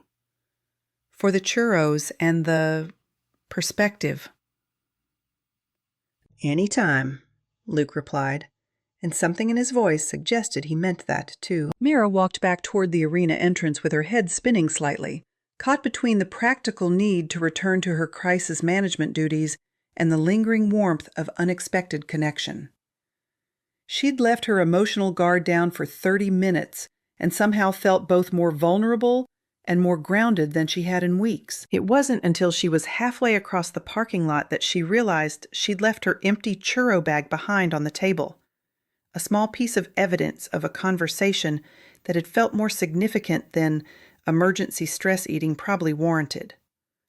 But when she turned back to retrieve it, Luke was already gone, disappeared into the night, as quietly as he'd appeared in her evening of vendor-related chaos. The bag sat alone on the picnic table under the neon lights, and Mira found herself staring at it with a strange sense of loss, like she'd accidentally left behind something more important than trash.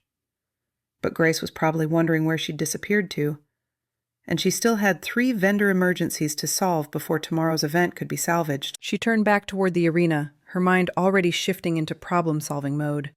But part of her attention lingered on the memory of Luke's patient smile and the way he'd listened without trying to fix anything. That kind of attention felt dangerous in the best possible way, and Mira wasn't entirely sure what to do with the realization that she might be developing feelings for 2 different people who both seemed to understand her in ways that felt too good to be coincidental. Chapter 7. Fan Favorite Fallout.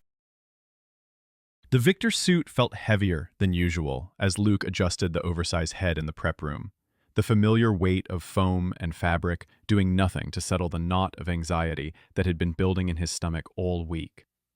Grace's promotional campaign for Fan Favorite Friday had been plastered across every social media platform the Vipers owned, complete with cryptic promises about romantic recreation and crowd participation magic that made Luke's skin crawl with foreboding. He'd tried asking Mira about it yesterday when they'd crossed paths near the equipment room, casual as he could manage while loading backup sound equipment onto a cart.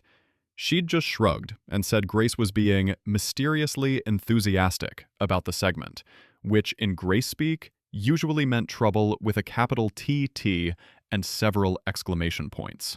Luke pulled the Victor head fully into place and checked the mesh eye holes in the prep room mirror, watching his own nervous expression disappear behind cartoonish green foam and oversized yellow fangs. The suit transformed him into something larger than life, something the crowd could cheer for without reservation. But tonight, it felt more like a costume than a refuge.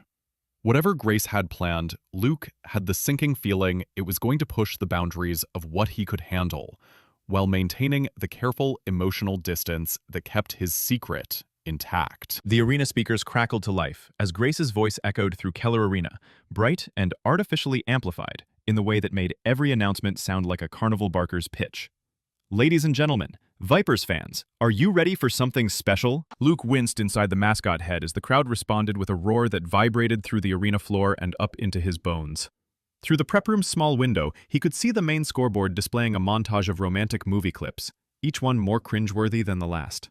His stomach dropped as he recognized the pottery scene from Ghost, complete with dramatic close-ups and swelling orchestral music. By popular demand, Grace continued, her voice practically bouncing with excitement, Victor the Viper and our very own event coordinator Mira Patel will be recreating the famous pottery scene from Ghost right here on center ice.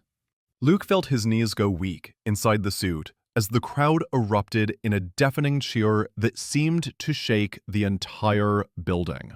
Through the window, he could see Mira, standing near the tunnel entrance, her face visible under the arena lights as she stared up at the scoreboard with an expression of pure horror. Her clipboard hung forgotten in one hand, while her other pressed against her chest, like she was trying to keep her heart from escaping. She'd clearly had no idea this was Grace's plan either. The production crew was already wheeling equipment onto the ice with military-style efficiency, complete with a mock pottery wheel that looked suspiciously professional, and several buckets of what Luke really hoped was fake clay. The arena's lighting shifted to something more intimate and dramatic, casting long shadows across the rink, while heart-shaped spotlights danced across the crowd. Someone had even queued up the actual soundtrack from the movie. Because of course they had. Luke watched Mira force her expression into something resembling professional enthusiasm, waving to the crowd with gestures that looked bright and cheerful from a distance, but radiated discomfort to anyone who knew her well enough to read the tension in her shoulders. She was performing damage control in real time, trying to salvage a situation that had spiraled completely beyond her control. The crowd began a rhythmic chant of Victor, Victor, that echoed through the arena like a war cry, punctuated by air horns and the thunderous percussion of thousands of feet stomping on metal bleachers. Luke felt trapped in the prep room, watching disaster unfold through a tiny window while wearing a foam snake costume that suddenly felt more like a prison than protection. Grace's voice returned to the speakers, somehow even more enthusiastic than before. "Victor, we know you're back there. The people want romance." Luke closed his eyes inside the mascot head, trying to summon his usual Victor energy, the playful confidence that had carried him through 3 years of crowd interactions and promotional chaos. But tonight, with Mira standing on the ice looking like she'd rather disappear into the arena floor, his usual enthusiasm felt hollow and performative. This wasn't crowd engagement or harmless entertainment anymore. It was using Mira's genuine emotions as content for social media consumption. The prep room door burst open without warning, and one of Grace's production assistants appeared with a headset and clipboard, looking harried and slightly desperate. "Victor! Thank God. We need you on the ice in 30 seconds. Grace says to play up the romance angle. Apparently, there's already a betting pool on Twitter about whether you two will actually kiss. ... Luke's stomach twisted as he nodded mutely, the gesture lost inside the oversized mascot head.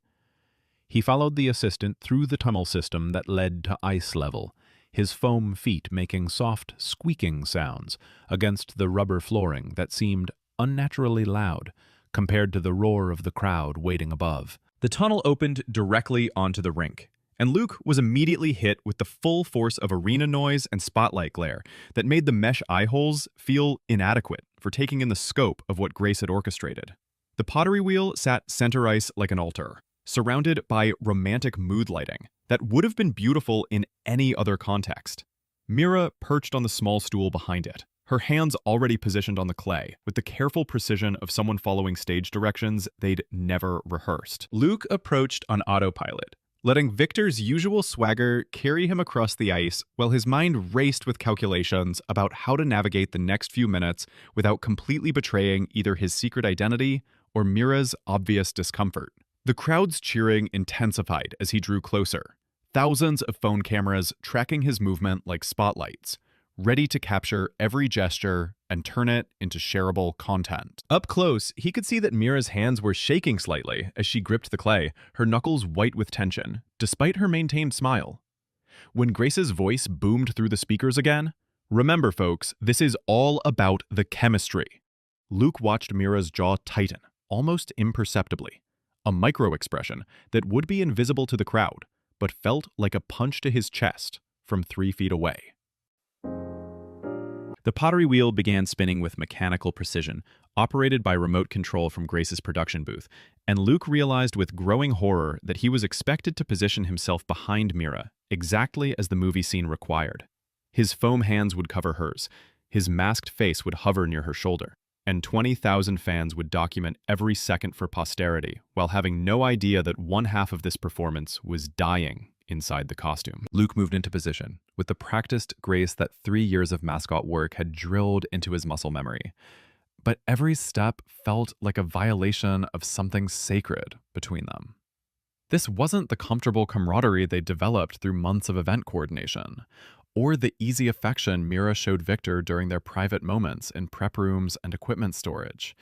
This was spectacle, designed to manufacture romantic moments for public consumption, without regard for the real people trapped inside the performance. Through the mesh eye holes, Luke could see their reflection on the arena's massive video board. Victor the Viper positioned behind Mira Patel at a pottery wheel, hands moving together as clay spun between them. From that angle, it looked exactly like the romantic movie moment Grace had promised the crowd. But Luke could feel the tension radiating from Mira's shoulders, could see the careful control she was using to maintain her smile, while enduring something she'd never agreed to participate in. The crowd began a new chant that made Luke's blood run cold. Kiss, kiss, kiss. The rhythmic demand echoed through the arena with increasing intensity, accompanied by clapping and stomping that seemed to shake the ice beneath their feet. Luke saw Mira flinch at the pressure, her eyes closing briefly as if she was trying to disappear into herself, while the spectacle continued around them. The pottery wheel spun faster, operated by someone in the production booth who was probably following a detailed script that Luke had never seen. Grace's voice returned to the speakers, breathless with excitement. "I think I see some real chemistry developing out there, Vipers fans. What do you think?" The crowd's response was immediate and overwhelming, a wall of sound, demanding romance and conclusion, and viral-worthy content that would generate engagement metrics for weeks. Luke watched Mira's reflection on the video board, noting how her smile had become strained around the edges, how her shoulders had hunched slightly forward, as if she was trying to protect herself from the intensity of 20,000 people demanding she perform intimacy with a mascot. Luke made a split-second decision that felt like stepping off a cliff. He pulled his foam hands away from the clay and stepped back from the pottery wheel, breaking character protocol by abandoning the scene before its scripted conclusion. The crowd's chanting faltered into confused murmurs as Luke gave them an exaggerated theatrical bow, waving goodbye with Victor's usual playful flourish, while Grace's panicked voice crackled through his earpiece from the production booth. "Victor, what are you doing? Get back to the wheel! We need the kiss for the social media campaign!" Luke ignored her completely, maintaining Victor's cheerful wave as he skated backward toward the tunnel entrance, leaving Mira sitting alone at the pottery wheel, while 20,000 fans tried to process what had just happened. The arena's confused energy felt like a physical weight, disappointment and bewilderment mixing into something that made his chest tight inside the costume. Through the mesh eye holes, Luke caught one final glimpse of Mira's face as he reached the tunnel entrance. Her expression had shifted from strained performance into something that looked almost like relief, though she was still trapped at center ice with a pottery wheel and a crowd that was expecting some kind of resolution to the romantic setup they'd been promised. The tunnel's relative quiet felt like diving underwater after being caught in a storm. Luke's footsteps echoed off the concrete walls as he moved deeper into the arena's backstage area, away from the crowd noise and spotlight glare that had made every second of the pottery scene feel like emotional torture. The prep room felt like a sanctuary until Luke caught sight of his Victor schedule taped to the mirror. 3 more appearances this week, each one requiring him to perform intimacy with Mira while she remained completely unaware of who was inside the costume. Junior hockey clinic on Sunday, where kids would ask Victor to pose with their girlfriend Mira. Charity car wash on Tuesday, where fans would inevitably demand more romantic content after tonight's pottery disaster went viral. Thursday's pregame meet, where Grace would probably script even more elaborate scenarios to capitalize on whatever shipping momentum tonight had generated. Luke stared at his reflection, sweaty, panicked, guilt-ridden, and made a decision that felt like stepping off a cliff. He pulled out his phone and texted Coach Neely. "Victor needs a few sick days. Personal emergency. We'll explain later." The response came back within minutes. "Take care of yourself, kid. We'll handle the schedule." Luke turned off his phone and closed his eyes. 3 days to figure out how to face Mira again, either as himself or as Victor, without completely falling apart. 3 days to decide whether he could keep living this double life, or whether it was finally time to risk everything by telling her the truth. His hands were shaking inside the foam gloves as he navigated the familiar pathway back to the prep room, muscle memory carrying him through turns and doorways, while his mind reeled from what he'd just done. In the prep room's privacy, Luke stripped off the Victor head, with hands that trembled despite his best efforts to maintain control. The foam head hit the prep table with a soft thud, and Luke stared at his own reflection in the mirror, sweaty hair sticking up at odd angles, face flushed with exertion and emotional overload. eyes wide with the kind of panic that came from realizing you'd just blown up your own carefully constructed world. He'd abandoned the performance. He'd left Mira alone on the ice to deal with crowd disappointment and Grace's inevitable fury. He'd broken character protocol so completely that there would definitely be questions about Victor's behavior. Questions that might lead to the kind of scrutiny Luke had spent 3 years carefully avoiding. But more than any of that, he'd finally hit the limit of what he could handle when it came to using Mira's genuine emotions as entertainment for public consumption.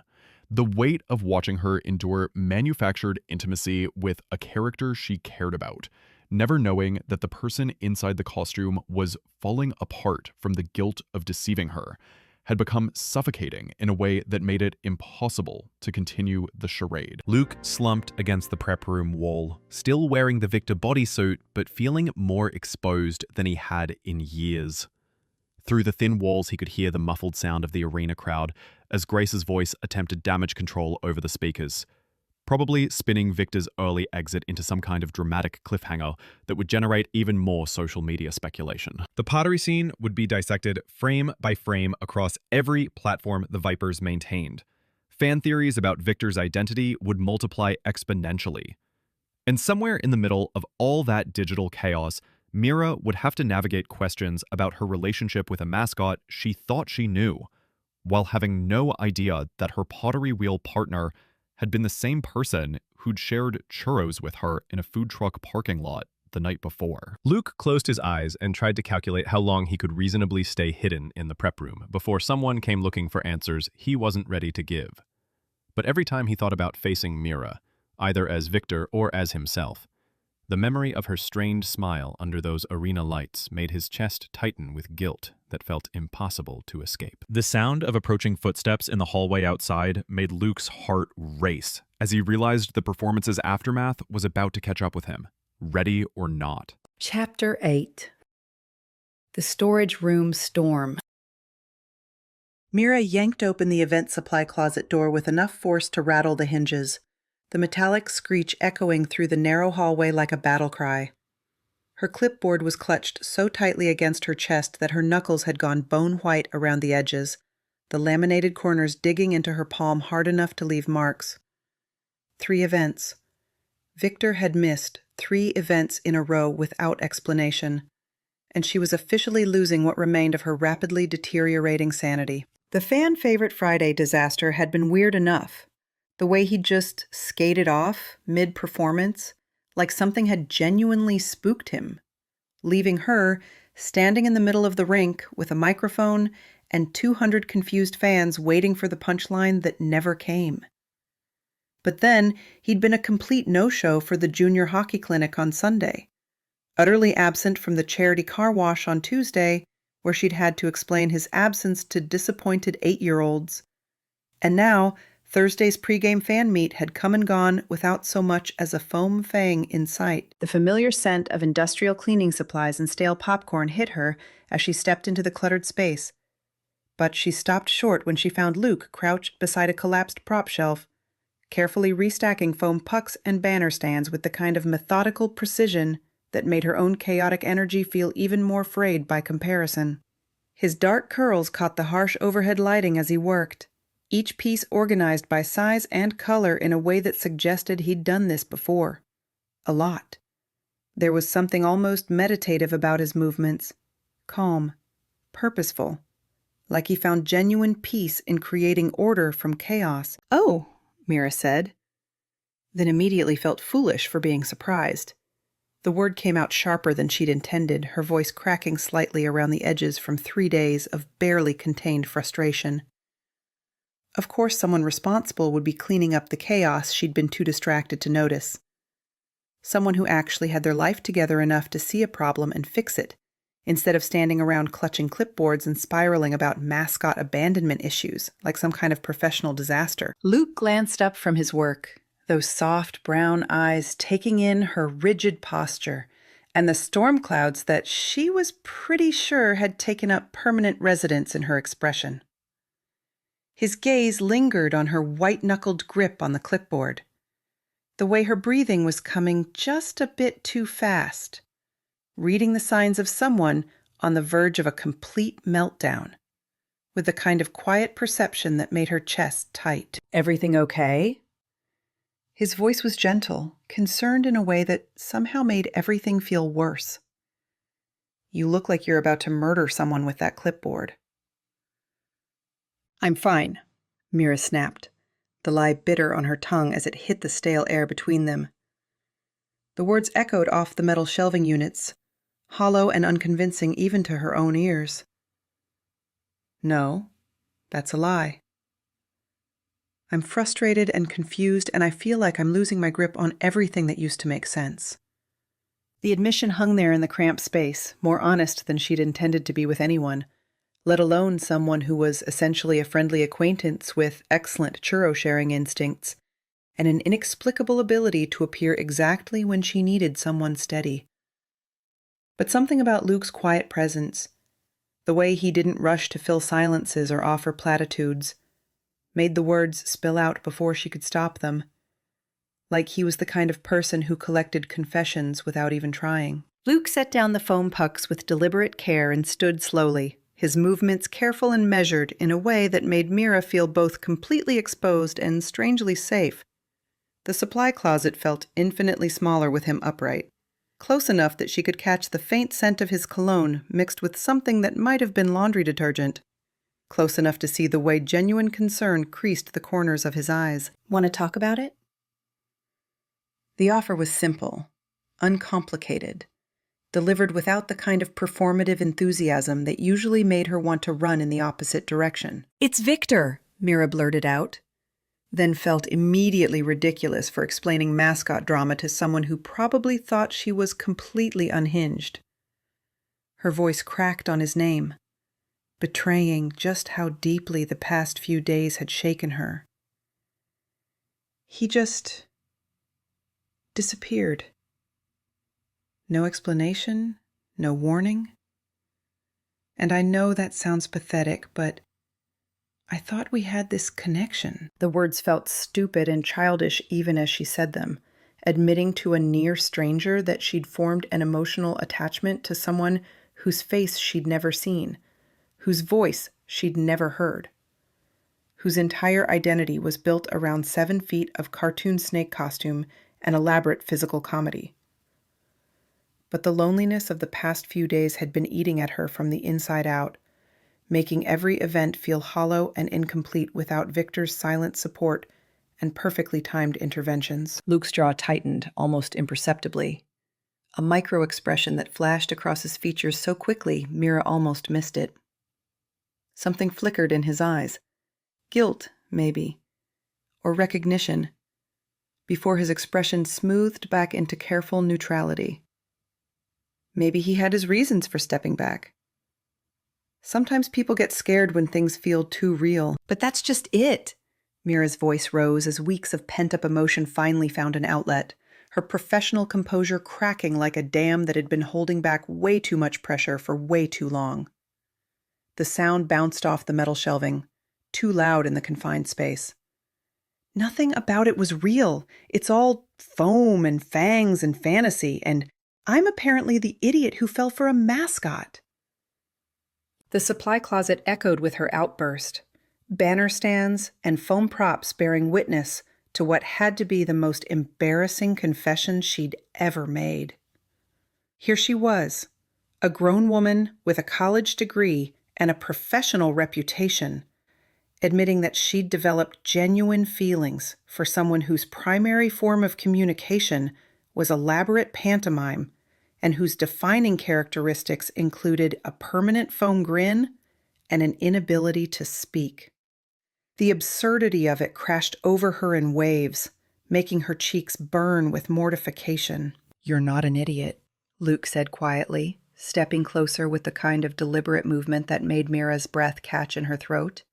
Something in his voice, gentle but fierce, like he was defending her against her own self-doubt, made her look up to meet his eyes properly for the first time since she'd barged into the closet like a woman possessed. The air between them shifted, suddenly charged with something electric and dangerous that made her pulse flutter wildly against her throat. Every shared moment crashed together in perfect clarity. The way he'd appeared with perfect timing at Hat Trick Tacos when she'd needed someone to listen. The quiet understanding in his voice when she'd talked about feeling invisible despite being constantly surrounded by people. The way he seemed to see through her professional polish to whatever bruised and uncertain thing lived underneath.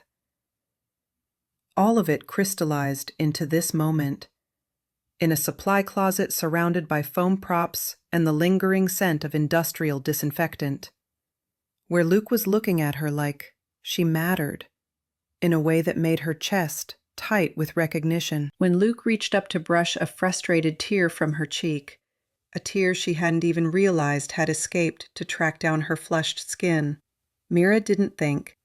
She just closed the distance between them and kissed him. The kiss was desperate and messy and everything Mira didn't know she needed. Luke's hands tangled in her hair, fingers threading through the strands that had escaped from her carefully constructed ponytail as her clipboard clattered to the concrete floor, forgotten completely as she pressed against him with the kind of urgency that came from weeks of wanting something she couldn't name. His mouth was warm and real and absolutely nothing like the fantasy connection she'd been mourning, because this was solid and present and achingly, overwhelmingly human. Luke kissed her back like he'd been thinking about it for far longer than the few seconds it had taken her to make the decision, his other hand settling at the small of her back to pull her closer against him. The supply closet felt like it had shrunk to contain just this moment.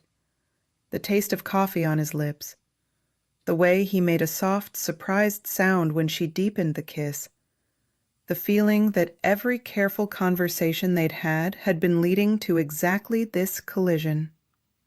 Her hands fisted in the soft fabric of his hoodie, anchoring herself to him as everything else fell away. Reality crashed back with the force of ice water, and Mira wrenched away from Luke, gasping and terrified by how absolutely right it felt to be in his arms.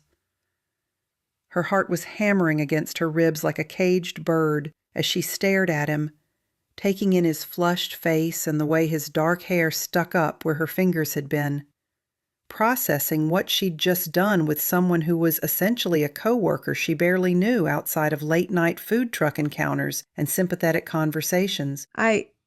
She started, then stopped because what was there to say? That she'd just kissed him because she was having a complete breakdown about a missing mascot? That she'd apparently been collecting feelings for two different people without realizing it? That the kiss had felt like coming home in a way that made no logical sense whatsoever? Luke was looking at her with an expression she couldn't read, something that might have been hope mixed with stark panic, his hands still raised like he wasn't sure whether to reach for her again or give her the space her body language was clearly demanding. The silence stretched between them, heavy with implications and questions that Mira wasn't sure she was ready to answer, thick enough to choke on. "Mira," Luke said, his voice rough around the edges in a way that made something flutter low and dangerous in her stomach. His eyes were dark, intense, searching her face like he was trying to memorize every detail. "I have to go," Mira interrupted, backing toward the supply closet door with a kind of hasty retreat that felt both absolutely necessary and completely cowardly. Her breathing was still uneven, her lips still tingling from the pressure of his mouth against hers. There's a vendor meeting. In 10 minutes. I can't be late." It was a blatant lie. The vendor meeting wasn't until tomorrow afternoon, but she needed space to process what had just happened before she did something else catastrophically impulsive, like kiss him again or demand to know why it felt like every conversation they'd had been building to this moment of perfect collision. Luke nodded, stepping back to give her room to escape. But the way he watched her felt heavy with unspoken things that made Mira's pulse race even faster. "Okay. But Mira, about Victor." "Don't," she said quickly, not ready to untangle whatever impossible mess of emotions she'd created by kissing one person while pining for another. The name felt wrong in her mouth now, complicated in a way that made her stomach twist. Just not right now. She grabbed her clipboard from the floor, the plastic warm from where it had been pressed between them, and fled the supply closet like something was chasing her. Behind her, she left Luke standing among the organized prop stacks with an expression that looked like he'd been about to say something monumentally important, something that might have made the whole situation make perfect sense, or might have made it infinitely more complicated than her already spinning brain could handle. Either way, Mira wasn't ready to hear it. Not when her lips still tingled from kissing him, and not when every rational part of her brain was screaming that she'd just made everything exponentially messier by adding real, tangible attraction to an already confused situation that defied all logic. The hallway outside the supply closet felt too bright, too normal for someone who'd just had their emotional world turned completely upside down by a kiss that had lasted maybe 30 seconds, but felt like it had fundamentally changed everything. Mira pressed her back against the cool painted wall and tried to catch her breath, wondering how she'd managed to go from mourning a mascot to kissing a coworker in the span of 5 minutes, and wondering why the kiss had felt less like a desperate rebound and more like finally finding something she'd been looking for, without even knowing she was searching. Chapter 9. The Backup Victor Disaster. Luke gripped the cold metal railing of the upper concourse until his knuckles went white, watching what could only be described as a mascot apocalypse unfold on the ice below. J.C. Taylor, all 6'2" of rookie energy and misplaced confidence, was stuffed into the Victor suit like a scarecrow wearing borrowed clothes. The costume hung loose in some places and pulled tight in others. The chest padding bunched awkwardly around his shoulders, while the tail dragged behind him like roadkill. "This is going to be a disaster," Luke muttered under his breath, but he couldn't look away. It was like watching a car accident in slow motion. If the car was wearing foam fangs and had somehow convinced itself it could perform miracles. Down on the ice, Danny circled Jace like a vulture, her voice carrying up to the stands as she delivered what sounded like the world's most urgent crash course in mascot etiquette. Do not speak. Do not remove the head. Do not attempt any moves you haven't practiced 17 times. And for the love of all that is holy, do not— Got it, Jace interrupted, waving one foam hand dismissively while trying to adjust the Victor head with the other. The oversized snake head wobbled precariously, sitting at least 3 inches too high on his frame. How hard can it be? I'm basically a professional entertainer already. Luke wanted to vault over the railing and tackle the kid before he could destroy 3 years of carefully cultivated Victor magic. But Coach Neely had been crystal clear. Luke was taking a break, whether he wanted to or not. Something about perspective and not losing yourself in the foam, which had sounded wise at the time but felt catastrophically stupid now. The community skate event was supposed to be simple. Victor makes an appearance, takes some photos, does his victory dance, and sends a bunch of kids home with stories about meeting their hero. Instead, it was turning into a masterclass in everything that could go wrong when you put a rookie in a costume that required actual skill to operate. Jace attempted his first wave at a cluster of kids near the registration table, his foam arm moving in what might charitably be called an arc. What it actually resembled was someone having a seizure while wearing oven mitts. The gesture was so wildly off balance that he stumbled sideways, his shoulder catching the edge of the registration table and sending the entire thing toppling in a cascade of clipboards, pens, and liability waivers. "Oh, come on," Luke groaned, watching papers scatter across the ice like confetti at the world's most depressing parade. Parents scrambled to collect the forms, while their kids stared in fascination at Victor's first official act, being the destruction of property. Danny's voice cut across the arena with the kind of controlled fury that suggested she was calculating exactly how many ways she could murder a rookie without leaving evidence. "Apologize with gestures," she hissed, skating over to help collect the scattered papers. Silent, apologetic gestures. Jace nodded enthusiastically, which only made the Victor head bob like a dashboard ornament, then launched into what Luke could only assume was supposed to be an apologetic mime routine. It looked more like someone trying to escape an invisible box while having an allergic reaction. Several parents exchanged glances that clearly said they were reconsidering their children's hockey fandom. But the real disaster was yet to come. A group of kids had gathered near center ice, their faces bright with excitement despite the registration table incident. Luke recognized the look, that pure, uncomplicated joy that came from seeing Victor in person. It was the same expression he'd seen hundreds of times, the reason he'd fallen in love with the job in the first place. These kids didn't care about perfect choreography or professional polish. They just wanted magic. Jace seemed to understand this, at least partially. He skated over to the group with something approaching confidence, and for a moment, Luke thought maybe the kid would pull it together. Maybe disaster could be averted. Then, Jace attempted the signature victory dance. Luke had perfected that dance over 3 years of practice, incorporating elements of breakdancing, gymnastics, and pure theatrical flair. It required precise balance, controlled momentum, and an intimate understanding of how the Victor suit moved. Jace had none of these things. The rookie started with what might have been a spin, if spins normally involved someone flailing their arms like they were fighting off invisible bees. His foam feet caught against each other, sending him into an uncontrolled pirouette that had nothing to do with choreography and everything to do with physics being unkind to people who overestimated their abilities. Luke watched in horrified fascination as Jace windmilled his foam arms, trying to regain balance while the Victor head tilted at an angle that made him look like a broken action figure. The kid managed exactly 1.5 rotations before momentum took over, sending him sliding backward across the ice with all the grace of a shopping cart with a broken wheel. The collision with the boards was spectacular, in the worst possible way. Jace hit the barrier with his back, bounced once, and somehow managed to ricochet into a sitting position on the ice, with his legs splayed out in front of him, like a toddler who'd given up on walking. The Victor head had twisted sideways, giving the mascot a perpetually confused expression that perfectly matched the moment. Kids giggled. Parents winced. Danny looked like she was mentally composing resignation letters. Okay, Jace called out, his voice muffled by the costume, but clearly audible. Still getting the hang of the ice skates. Luke's heart stopped. The first cardinal rule of mascot performance was never break character, never speak, never remind people that there was a human inside the costume, because the magic died the moment you acknowledged the illusion. It was like watching someone explain how a magic trick worked while they were still performing it. But Jace was apparently just getting started with his masterclass in mascot disasters. A little girl in a Viper's jersey that hung past her knees approached cautiously, her hand extended for what was probably meant to be a high five.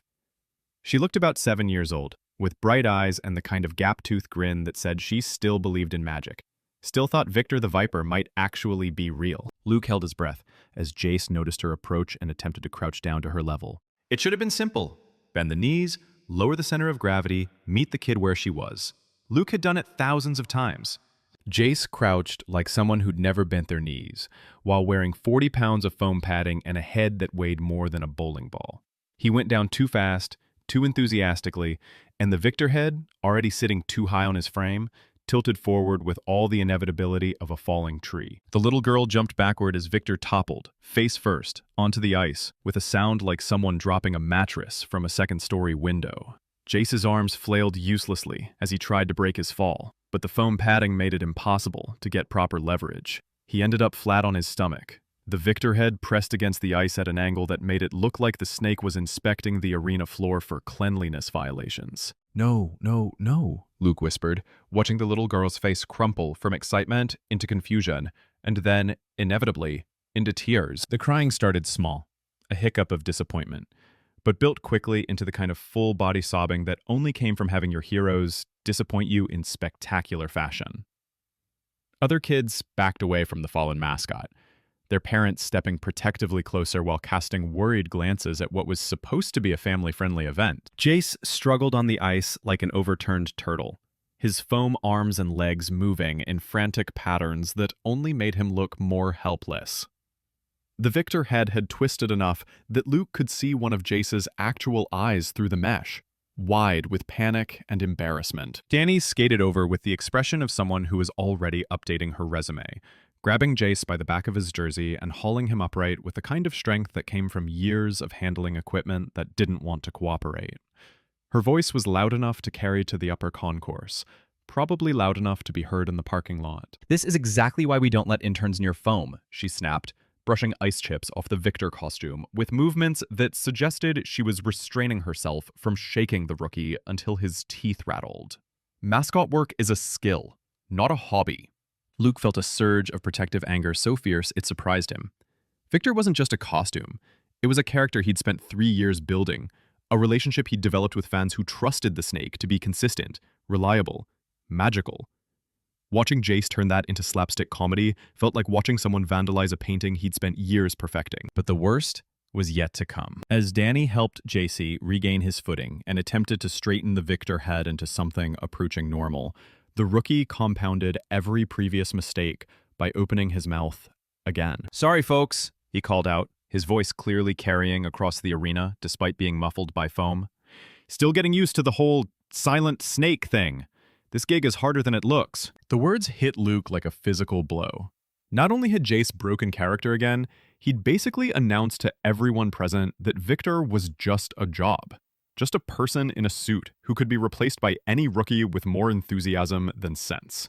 The magic wasn't just broken, it was shattered. In front of an audience of kids who were supposed to go home believing in heroes. Parents began steering their children away from the ice. Their expressions ranging from amused to concerned to actively annoyed. The little girl who'd been crying was being comforted by her mother, but she kept looking over her shoulder at Victor with a confusion that made Luke want to punch something. Coach Neely appeared at the edge of the ice, his face set in the kind of neutral expression that meant someone was going to get a very quiet, very thorough lecture later.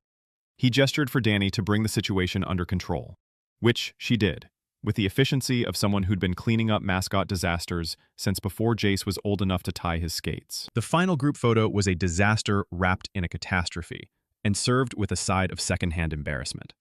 Jace posed with his foam fingers pointing in completely different directions, the Victor head sitting crooked on his shoulders like a hat that had been put on by someone with depth perception issues.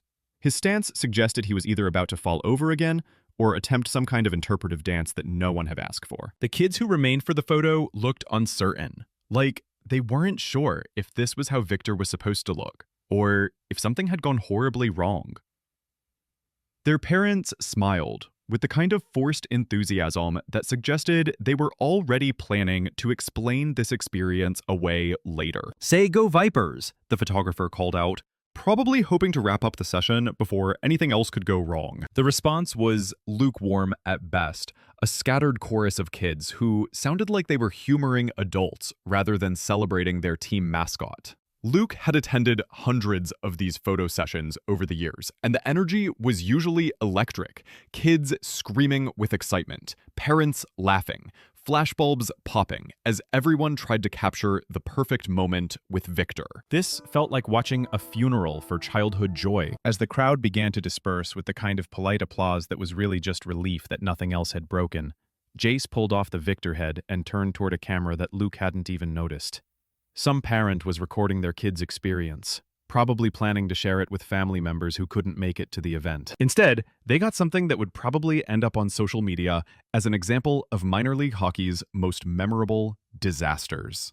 "Might be looking for a new Victor soon," Jace said, directly into the camera, grinning with the kind of oblivious confidence that suggested he had no idea how badly he'd just screwed up. "This gig is harder than it looks. Whoever's been doing it definitely earns their paycheck." Luke's blood turned to ice water in his veins.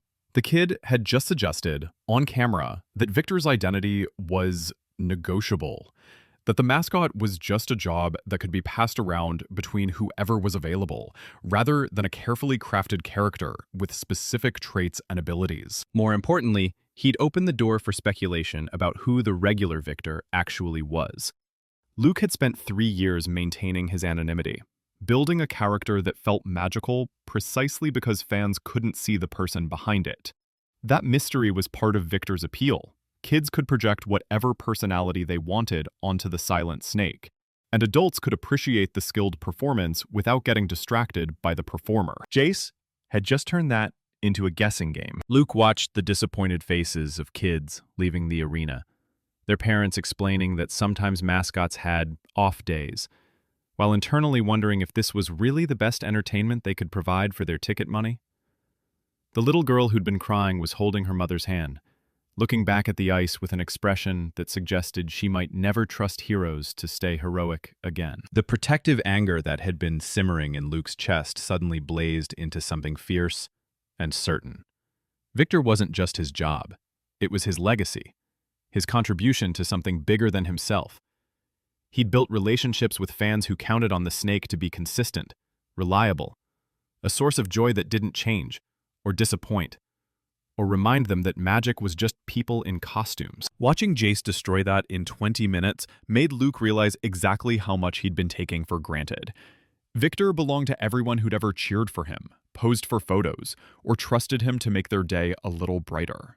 But Victor also belonged to Luke, and to Mira, and to the quiet partnership they'd built over months of events and inside jokes, and moments when the costume stopped feeling like a barrier and started feeling like safety. It was time to stop hiding behind Coach Neely's well-meaning advice about perspective and breaks. It was time to reclaim what was his, on his own terms, before someone else could do any more damage to something that mattered more than he'd been willing to admit. The arena was emptying out, the ice slowly clearing of disappointed families and cleanup crew, but Luke stayed at the railing for a few more minutes, watching Danny help Jace out of the Victor costume with the kind of careful precision that suggested she was mentally cataloging every piece of damage that would need to be repaired. Tomorrow, Luke decided, Victor the Viper would be back where he belonged. Chapter 10. Behind the Mask. Almost. Mira pushed through the prep room door with her arms loaded down with promotional banners, expecting the usual empty space that smelled like industrial cleaner and forgotten dreams. Instead, she found Victor, sitting motionless on the metal folding chair, his foam head cradled in his hands like he was carrying the weight of the world on his oversized shoulders. She paused in the doorway, taking in the scene. Victor never sat like this, defeated, small, human. Usually he was all movement and energy, filling whatever space he occupied with silent comedy or perfectly timed gestures that made her laugh despite herself. This version looked like someone had deflated him from the inside out. "Hey," she said softly, setting the promotional materials aside on the nearest equipment case. The banners slumped against each other with a whispered rustle that seemed too loud in the quiet room. Even through the bulky padding of the suit, she could see how his shoulders seemed weighted down with exhaustion. The fabric pulled tight across his back in a way that suggested real tension, not the performative slump he sometimes used for crowd laughs when kids were being particularly difficult during photo sessions. Victor looked up at her approach, and though she couldn't see his expression through the mesh eyes of the costume, something about his stillness felt vulnerable and raw. Like he'd dropped the usual performative energy that made him larger than life and was just tired.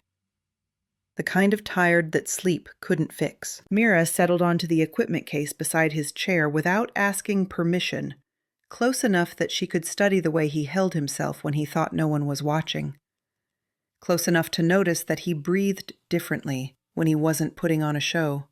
Quieter, more controlled, like he was working very hard not to take up too much space. "Rough day?" she asked, though she already knew the answer. She'd heard about the community-scape disaster through the Arena Gossip Network, which moved faster than wildfire and was approximately as destructive. Jace's failed attempt at being Victor had become the kind of story that would follow the poor kid around for months, complete with increasingly embellished details about children crying and parents demanding refunds. Victor nodded once, then slowly reached into what appeared to be an invisible pocket in his costume. The movement was careful, deliberate, like he was retrieving something precious. His foam hands came up in front of him, and he began to mime breaking something in half with the exact same gentle precision that Luke had used when sharing churros at Hat Trick Tacos. Mira's breath caught in her throat as recognition hit her like a physical blow. The careful way Victor divided the imaginary food, the gentle offering gesture toward her, even the slight tilt of his head as he waited for her to accept her half. It was identical to Luke's movements that night under the food truck's neon lights. Not similar, identical. "That's," she started, her voice barely more than a whisper as her pulse quickened. "How did you know about—" The question died on her lips as more pieces clicked into place with startling clarity. Luke's quiet knowledge of her coffee order. The way he always seemed to appear when she needed help with equipment. His careful way of moving through crowds, like he was used to navigating tight spaces while being mindful of his body. The familiarity she couldn't shake whenever they talked, as if she'd known him longer than the few brief encounters she could actually remember. Victor didn't respond to her half-formed question, but he shifted closer on his chair. Close enough that she could hear his breathing through the costume's fabric. Steady, but accelerated like he was nervous about something. Close enough to notice that he smelled faintly of the industrial-strength deodorant all the athletes used, mixed with something else that reminded her of late nights and quiet conversations. The prep room felt smaller suddenly, as if the walls had moved in while she wasn't paying attention. The air seemed thick with unspoken questions and possibilities that she wasn't sure she was brave enough to voice. She found herself studying the curve of Victor's shoulders more intently, comparing them to memories of Luke helping her carry boxes, Luke reaching for coffee cups, Luke existing in her peripheral vision in ways she was only now recognizing as significant. "The way you move," she said, her voice gaining strength as the realization solidified into something she couldn't ignore. "You move like him." Like Luke, she didn't say, but the words hung in the air anyway. Victor's entire body went very still, except for the slight tremor that had started in his foam hands. It was the kind of stillness that suggested he was holding his breath, waiting for her to either figure it out completely or decide she was imagining things. Mira found herself leaning toward him without consciously deciding to move, drawn by the magnetic pull of almost answers and half-revealed truths. Her hand reached up toward where his face would be beneath the foam, fingers trembling with the urge to lift the costume head and see what, or who, was underneath. "Victor, she whispered, but stopped herself just short of crossing a line she intuited she wouldn't be able to uncross. Her hand hovered in the space between them, close enough to feel the warmth radiating from his body through the costume's fabric. The smart thing would be to pull back, to respect the boundary that the costume represented, to accept that some mysteries were meant to stay mysterious. Victor's identity was protected for good reasons. Employment contracts, privacy, the magic that came from not knowing who was behind the performance. But sitting this close to him, feeling the very human vulnerability that radiated from his posture, Mira found that she didn't want to be smart. She wanted to be honest. "I wish I knew who you were," she whispered, her voice barely audible even in the small room. The confession felt like stepping off a cliff, not knowing if there would be solid ground or empty air waiting to catch her. Victor's entire body went still, except for the slight tremor in his foam hands, which had intensified into something that looked almost like he was shaking. For a moment that stretched longer than it should have, neither of them moved or spoke. The only sound was their breathing and the distant hum of the arena's ventilation system, creating a bubble of intimacy that felt both terrifying and inevitable. Then Victor reached for her hand with careful deliberation, his foam fingers intertwining with hers in a gesture that should have felt awkward and artificial, but instead felt both foreign and achingly familiar, like muscle memory she didn't understand, or a conversation they'd had in a language she was only now learning to speak. His foam hands were larger than normal hands, obviously, padded and clumsy in ways that should have made the gesture ridiculous, but something about the way he held her, the gentle strength in his grip, the quiet certainty in the movement, reminded her so strongly of Luke that her chest tightened with recognition. For one suspended heartbeat, Mira stared down at their joined hands and saw Luke's careful way of touching her, his habit of offering comfort through small gestures rather than words, his quiet confidence that suggested he knew her better than he should. given how briefly they'd actually interacted as themselves. The truth hovered right there in the space between them, one direct question away from shattering everything she thought she knew about the people in her life, about the careful boundaries between professional interaction and personal connection, about the difference between falling for someone's performance and falling for the person underneath it. Luke?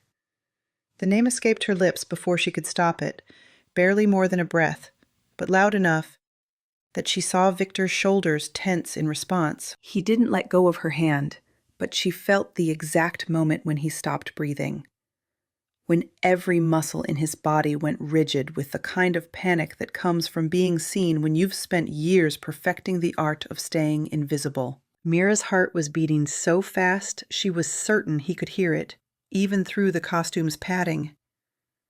Her free hand was still hovering near his face, and she found herself moving it closer to the edge of the foam head, her fingers brushing against the fabric where it met his neck. "It's you," she said, and it wasn't a question anymore. "It's been you this whole time." Quote, Victor, Luke, made a sound that might have been a sigh or a sob, muffled by the costume but unmistakably human. His grip on her hand tightened, and she could feel the tremor that ran through him like an earthquake, shaking loose all the careful control he'd built around his secret. "All those conversations," Mira continued, her voice growing stronger as the pieces fell into place with devastating clarity. "All those moments when I felt like Victor understood me, when I wished I could talk to someone real the way I talked to him." She stopped, overwhelmed by the implications of what she was realizing. Every time she'd confided in Victor about feeling lonely, about wishing she could connect with someone who saw past her professional cheerfulness to the person underneath, Luke had been listening, taking notes, caring in ways she'd never imagined. "You've been taking care of me," she whispered, her voice thick with emotion she wasn't sure how to process. "Both of you. All of you. However many versions of this there are." Luke's foam head moved in what might have been a nod, though she couldn't be certain. His hand was still wrapped around hers, and she could feel the warmth of his skin through the thin fabric of the costume's inner lining where it met her wrist. The silence stretched between them, heavy with the weight of revelation and the terrifying uncertainty of what came next. Mira had spent weeks feeling torn between her growing feelings for Luke and her inexplicable attachment to Victor, never realizing that the choice she'd been agonizing over was actually no choice at all. It was the same person, the same quiet strength, the same careful attention to her needs, the same way of showing care through actions rather than words, the same man who'd shared churros with her under the food truck's lights and held her hand in a supply closet and listened patiently to every rambling confession she'd made to a foam snake who she'd thought couldn't judge her for being human. "I don't know what to do with this," she admitted, her voice small in the quiet room. "I don't know how to... God, Luke, how long have you been listening to me pour my heart out to you while thinking you were someone else?" She felt him flinch at the question, his whole body curling inward like he was trying to protect himself from the impact of her words. It made her realize how her question must have sounded, like an accusation, like she thought he'd been manipulating her or taking advantage of her trust. "No," she said quickly, adjusting her grip on his hand so she could squeeze his fingers through the foam. "That's not what I meant. I'm not angry, I'm just..." "Overwhelmed?"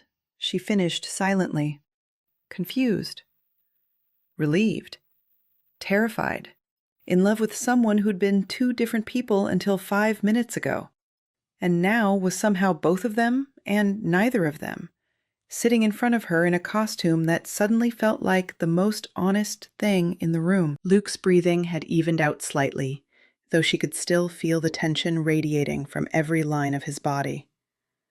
He was waiting for her to decide what this revelation meant, whether it changed everything or nothing, whether she could forgive him for the deception, or would need time to process the fact that her emotional life had been more complicated than she'd realized. "Take it off," she said suddenly, her voice steadier than she felt. "The head. I want to see your face when I tell you that I—" But she stopped herself before crossing that particular line, suddenly aware that they were still in his workplace, still technically on the clock, still surrounded by the professional boundaries that had kept this conversation theoretical until now. Luke's hands went very still in hers, and she realized that she just asked him to cross the biggest boundary of all, the one between his public and private selves, between the protection of anonymity and the vulnerability of being seen. "Only if you want to," she added quickly. "I know this is complicated.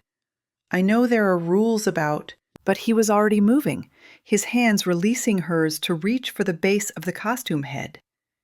His movements were slow, deliberate, like he was giving her time to change her mind or look away, or decide that some mysteries were better left unsolved. Mira found herself holding her breath as the foam lifted away from his face, revealing features she already knew, but seeing them in this context for the first time. Luke's dark eyes, wider than usual with nervousness. His soft mouth, slightly parted like he wanted to say something but hadn't figured out what. The way his hair was flattened against his head from the costume, making him look younger and more vulnerable than she'd seen him before. "Hi," he said quietly, his voice sounding strange in the small room without the muffling effect of the costume. "I'm sorry. I wanted to tell you, I just didn't know how to—" "Hi," she interrupted, reaching up to touch his face with the hand that had been hovering near the costume. His skin was warm and slightly damp from being inside the foam head, and he leaned into her touch like he'd been waiting for it for longer than he wanted to admit. "You're real," she said, which was a ridiculous thing to say to someone she'd been having actual conversations with for weeks, but felt true in a way that made her chest tight with emotion. "So are you," Luke replied, and something about the way he said it made her wonder how long he'd been afraid that this moment would ruin everything, that reality would be disappointing compared to whatever fantasy he'd been living inside the safety of Victor's anonymity. They sat like that for a moment, her hand on his face, and his eyes closed, like he was trying to memorize the feeling of being touched without barriers between them. The prep room felt different now that she could see his expressions. Smaller, but also more intimate, like they'd finally found themselves in the same conversation, instead of talking past each other through layers of costume and assumption. "I have so many questions," Mira said finally, her thumb brushing across his cheekbone in a gesture that felt both new and familiar. "I have so many answers," Luke replied, opening his eyes to look at her directly for the first time since he'd removed the costume head. "I just hope they're the right ones." Chapter 11. The Gift of Knowing. The arena at 5:47 a.m. felt like a cathedral built for ghosts. Luke's sneakers squeaked against the polished floors as he made his way through the empty corridors, the small cardboard box in his hands weighing approximately nothing and everything at the same time. Maintenance crews were somewhere in the building. He could hear the distant hum of floor buffers and the echo of voices bouncing off concrete. But the executive level felt suspended in that peculiar pre-dawn quiet, where decisions seemed both easier and impossibly difficult. He'd been carrying the box around for 3 days, ever since he'd carefully extracted the crumpled churro bag from his gym bag and realized it had become something more than trash. It had taken him another 2 days to figure out what to do with it, and another day after that to work up the nerve to actually do it. The off-ice event loft looked different in the early morning light filtering through the enormous windows overlooking the rink. Less chaotic, more expectant, like a stage set waiting for actors to arrive and bring it to life. Mira's desk sat in the far corner, organized chaos made visible. Color-coded folders, 3 different coffee cups from 3 different days, sticky notes arranged in what Luke had learned was a very specific system that made sense only to her. He set the box down next to her keyboard, positioning it carefully so she'd see it immediately, but wouldn't accidentally knock it over in her typical morning whirlwind of arriving 15 minutes late with her arms full of props and her mind already 3 events ahead. The churro bag lay flat between 2 pieces of cardboard he'd stolen from the printer room, pressed like something valuable. Which it was, he supposed, not because it was a churro bag, but because it was their churro bag. Evidence of the night she'd let her guard down and talk to him like he was someone worth trusting, instead of just another face in the crowd of arena staff. The note underneath had taken him 47 attempts to get right. His handwriting was naturally cramped and angular from years of taking notes in dark corners, but he'd deliberately made it blockier, more neutral, the kind of penmanship that could belong to anyone. Thanks for keeping me sane. V. Felt simultaneously like too much and not nearly enough. But it was honest. She had kept him sane, talking to Victor like he was a friend instead of a performer, treating him like someone who could understand her frustration and her joy, and the weight of trying to make magic happen on schedule. Luke backed away from the desk, his heart doing something uncomfortable behind his ribs. Once she opened that box, things would change. Not everything. He wasn't naive enough to think a pressed churro bag would solve the fundamental problem of his deception, but something would shift. She'd start putting pieces together that he'd been keeping carefully separate, start asking questions he wasn't sure he was ready to answer. But he couldn't keep pretending that Victor and Luke were different people. Not when being around her made him want to be honest about everything. Not when she'd started looking at him, both versions of him, with something that felt dangerously close to affection. The upper concourse provided the perfect vantage point for cowardly observation.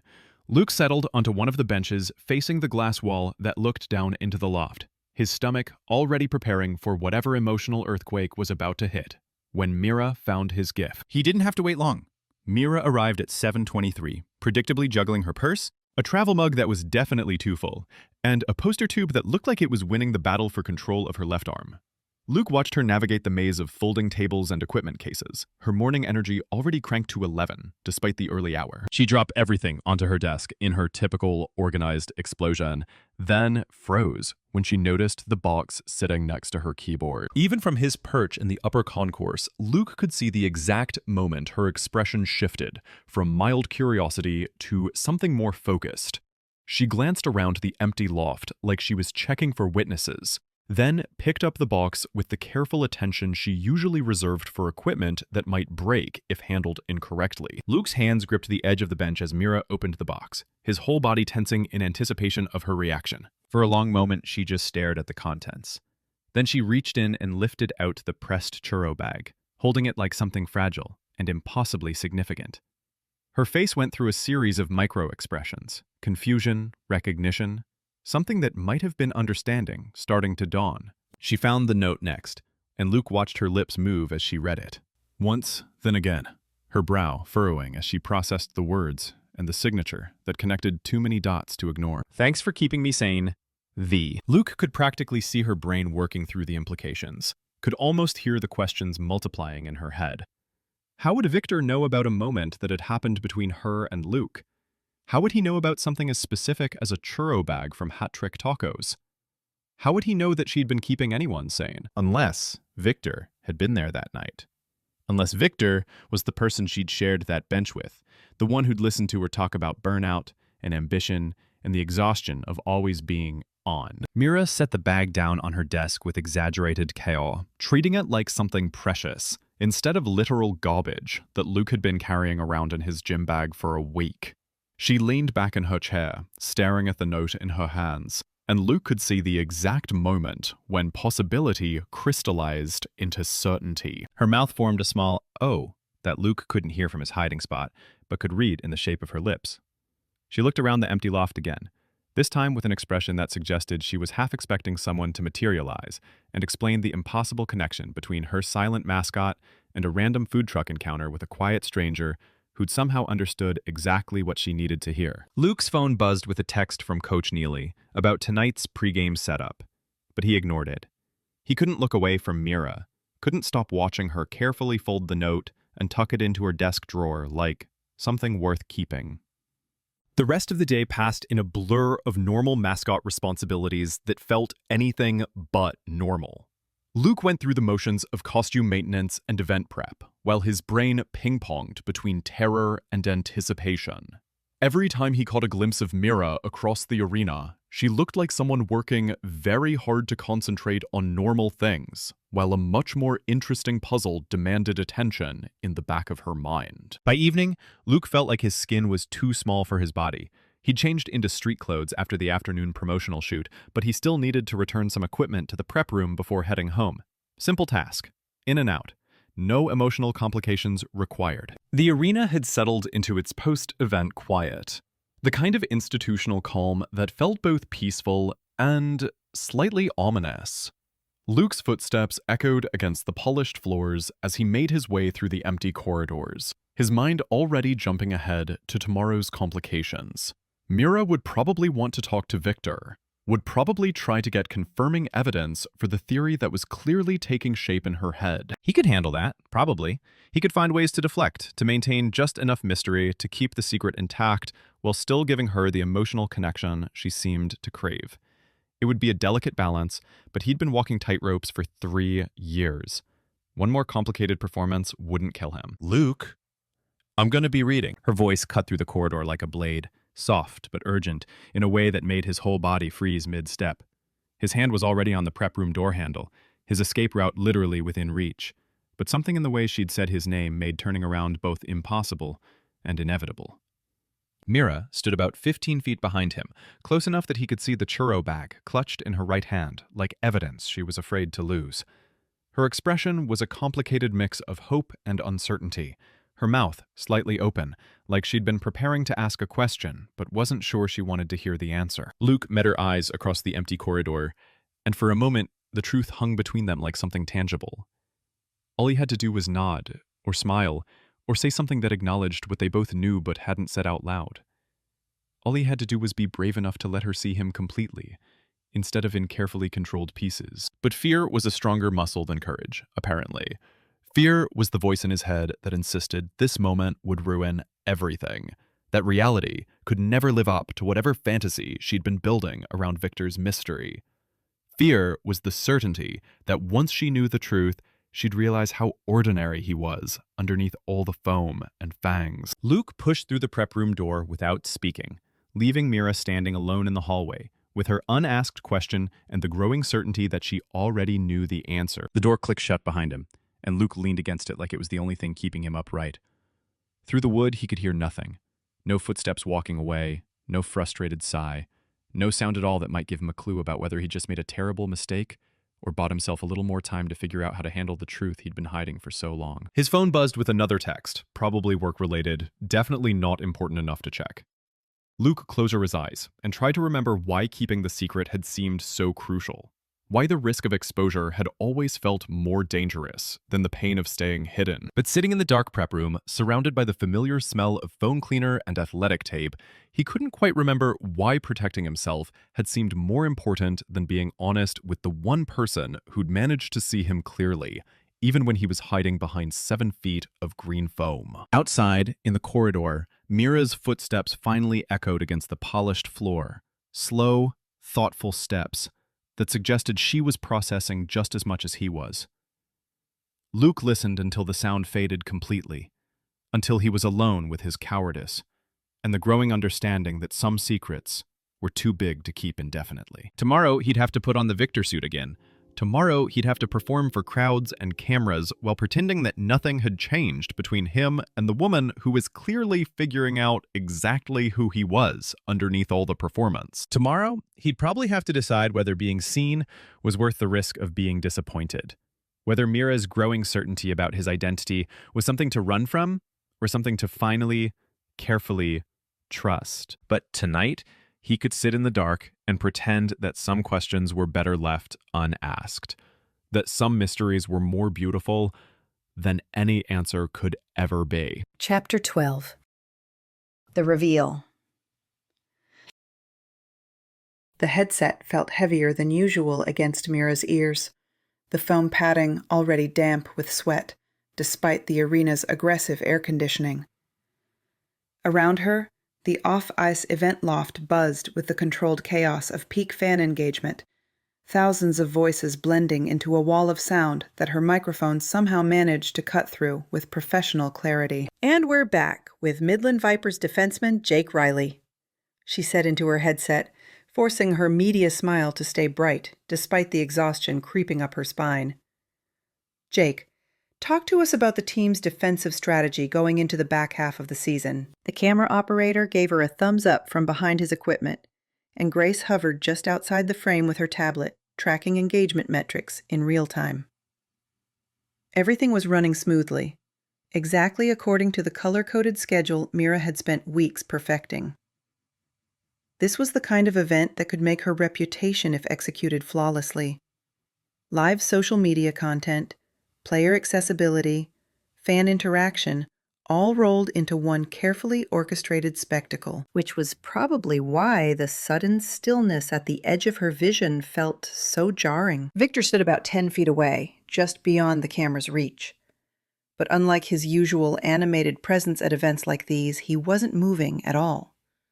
No exaggerated gestures for the kids nearby, no playful interactions with passing fans, no trademark Victor shenanigans that usually had Grace scrambling to capture B-roll footage. He was just standing there, watching her with those unsettling yellow eyes. And something about his focus made Mira's next question come out wrong. "So, Jake, what's your strategy for..." She blinked, trying to refocus on the player sitting across from her, but Victor's intense stillness kept pulling at her peripheral attention like a magnet. "Sorry, can you tell us about your approach to zone coverage?" Jake raised an eyebrow, but gamely answered the question while Mira tried to shake off the strange feeling that Victor was trying to communicate something urgent through sheer force of attention. She'd been around him long enough to read his body language pretty fluently. The way he tilted his head when he was being sarcastic, how his shoulders moved when he was genuinely amused, the specific gesture he used when kids were getting too rowdy and needed gentle redirection. But this was different. This was Victor at his most human, somehow, despite being completely covered in green foam. Like the person underneath was too agitated to maintain the playful mascot performance, too focused on something real to bother with crowd-pleasing antics. "And that wraps our interview with Jake Riley, everyone," Mira managed, wrapping up the segment with practiced smoothness despite the distraction. "We'll be back in 5 minutes with more behind-the-scenes content from today's mid-season fan event." The camera operator lowered his equipment and started adjusting settings for the next segment, giving Mira a brief window to catch her breath and figure out why Victor was making her feel so unsettled. She pulled one side of her headset away from her ear and turned toward where he'd been standing, expecting to find him entertaining a group of kids or posing for photos.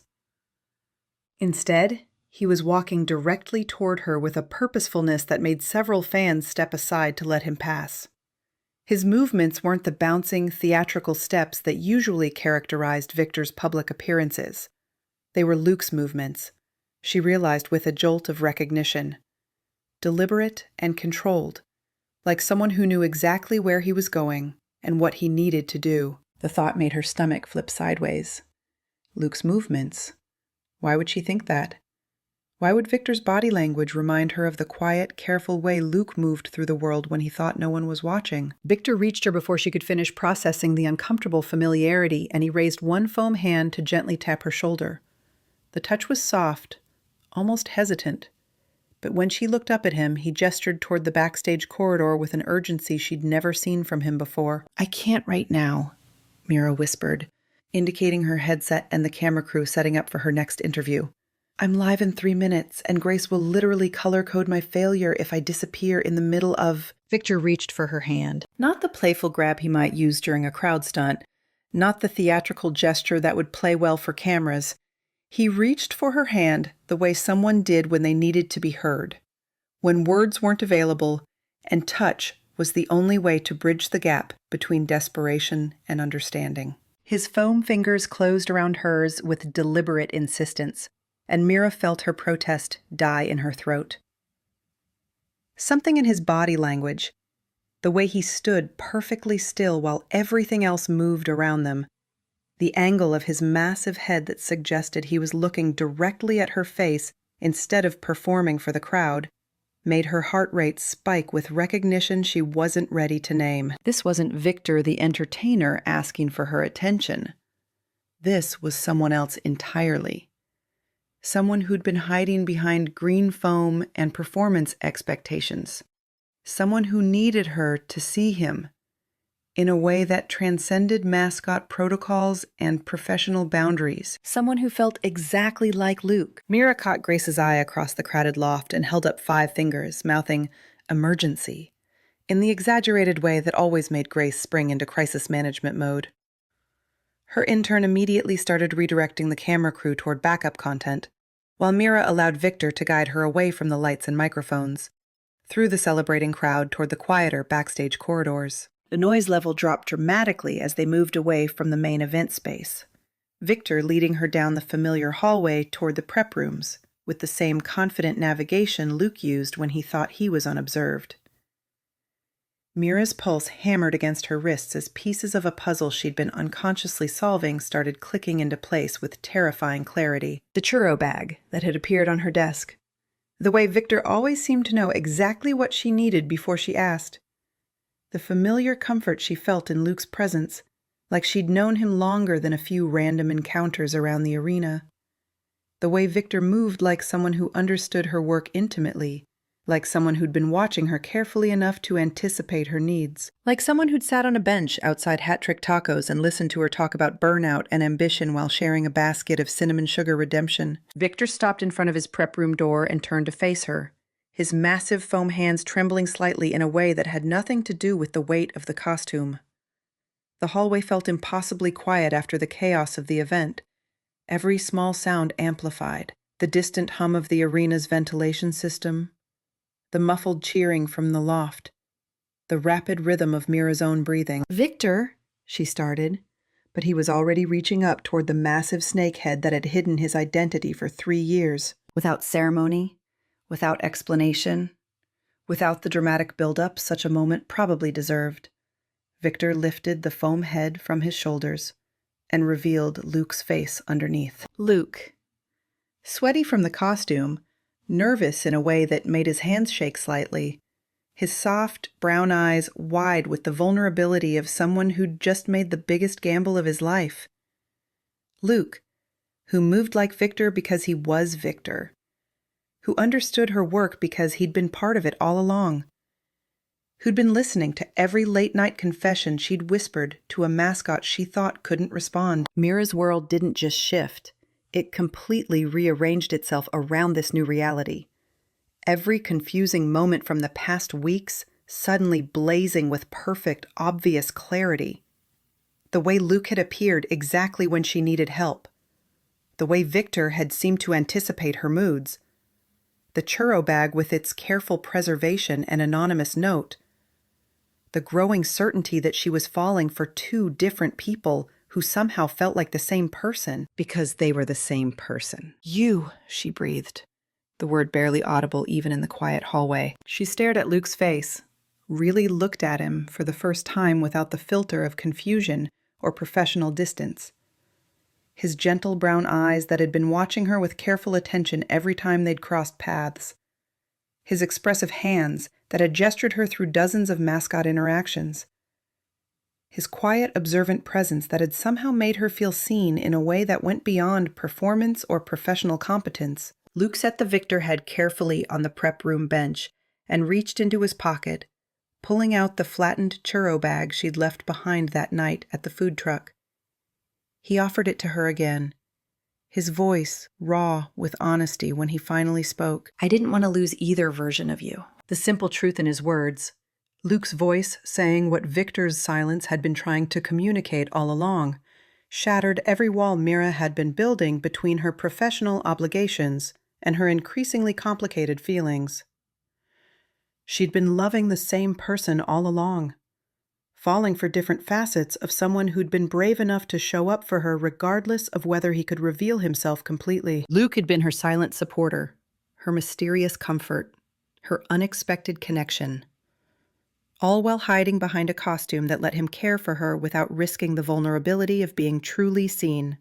And now, He was standing in front of her without any barriers, offering her the truth she'd been unconsciously searching for even when she was afraid to find it. Mira closed the distance between them without conscious decision, her hands tangling in his damp hair as she kissed him, with all the relief and confusion and overwhelming rightness of finally understanding what she'd been feeling. Luke pulled her closer with desperate gratitude, his arms encircling her like he couldn't quite believe she wasn't going to run away now that she knew the truth. The kiss tasted like honesty and felt like coming home to a place she'd been circling around for weeks without realizing it. This was Luke.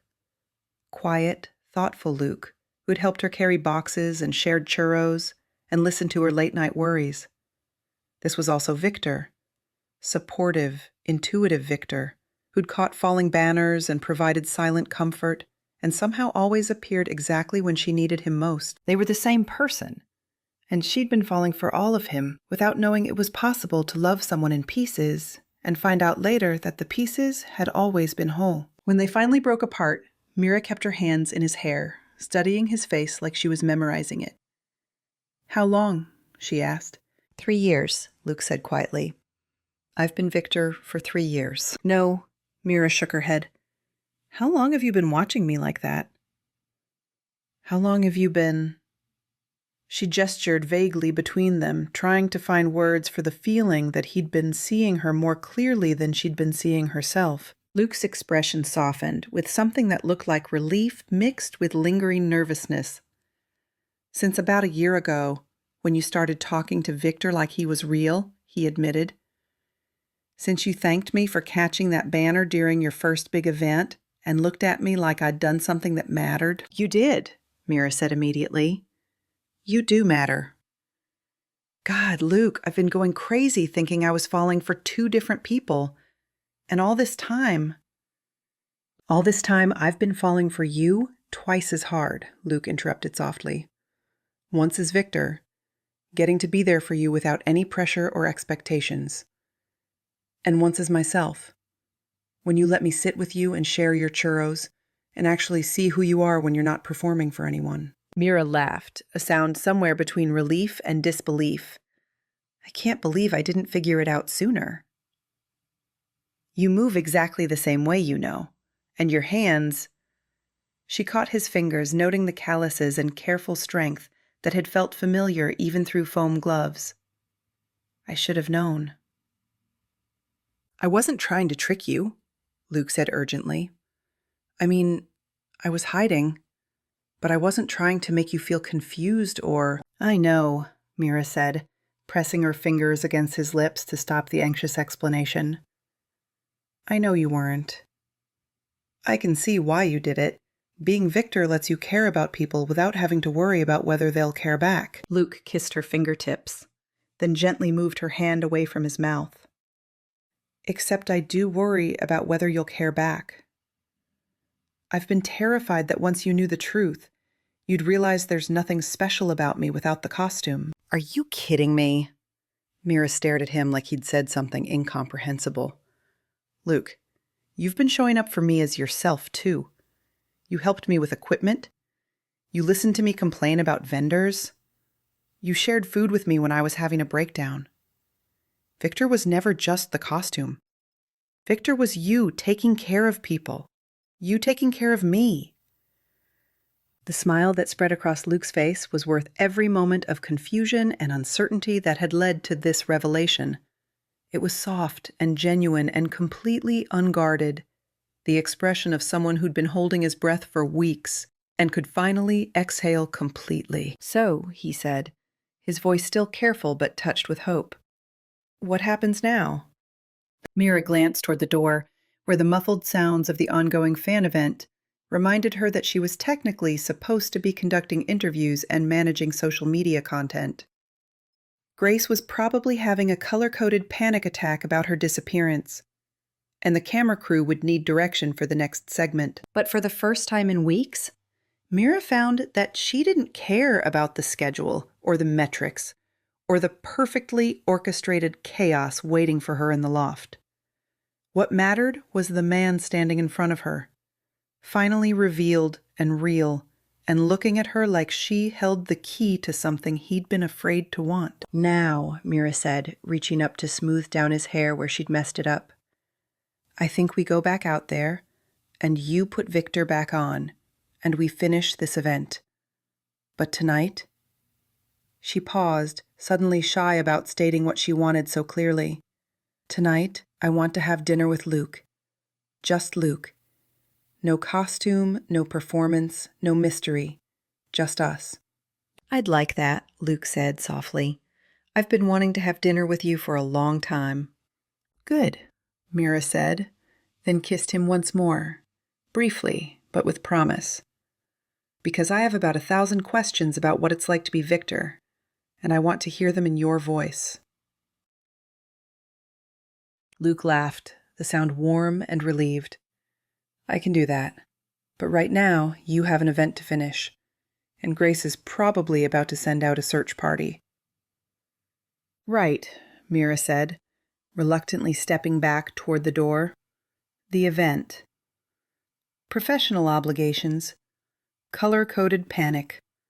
But before she could reach for the door handle, Luke caught her hand again, his expression suddenly serious. "Mira," he said, "thank you. For not running away. For not being angry that I kept this from you. For dash." "Luke," she interrupted gently, "you don't have to thank me for caring about you. Either version of you. Both versions of you." She squeezed his fingers. "Just promise me something. Anything. Promise me that you'll remember this feeling right now, when you're being Victor later. That you're not hiding anymore. You're just wearing a different way of being yourself. Because I'm going to be looking at you differently now, and I want you to know that I can see you." Luke lifted their joined hands and kissed her knuckles, his eyes never leaving her face. "I promise," he said. "And Mira, when you see Victor later, he's going to be a lot more obvious about how he feels about you." Mira grinned. "Good," she said. "I'm looking forward to it." Chapter 13. Cleanup and clarity. Luke pushed open the prep room door the next morning, expecting to find Victor's costume scattered where he left it in yesterday's rush. Head askew, jersey crumpled, foam padding probably kicked into corners during his frantic exit. Instead, he discovered Mira sitting cross-legged on the concrete floor, with her clipboard balanced on one knee and a single churro in her free hand. "Morning," she said without looking up, her voice casual but warm as she made notes on what appeared to be an event debrief. She acted as if finding her in his private space was the most natural thing in the world, like she belonged here among the costume racks and emergency repair kits. Luke closed the door softly behind him, taking in the sight of her, surrounded by neatly organized costume pieces. Victor's head sat properly mounted on its stand. The jersey was folded and draped over a chair, and even the foam padding had been sorted into labeled bins. "Did you clean up my mess?" he asked, still processing the careful arrangement. The room looked better than it had in months, like someone had actually cared enough to treat Victor's gear with respect, instead of just shoving it wherever it fit. "Our mess," Mira corrected, offering him half the churro with a small smile that made his chest tight with unexpected affection.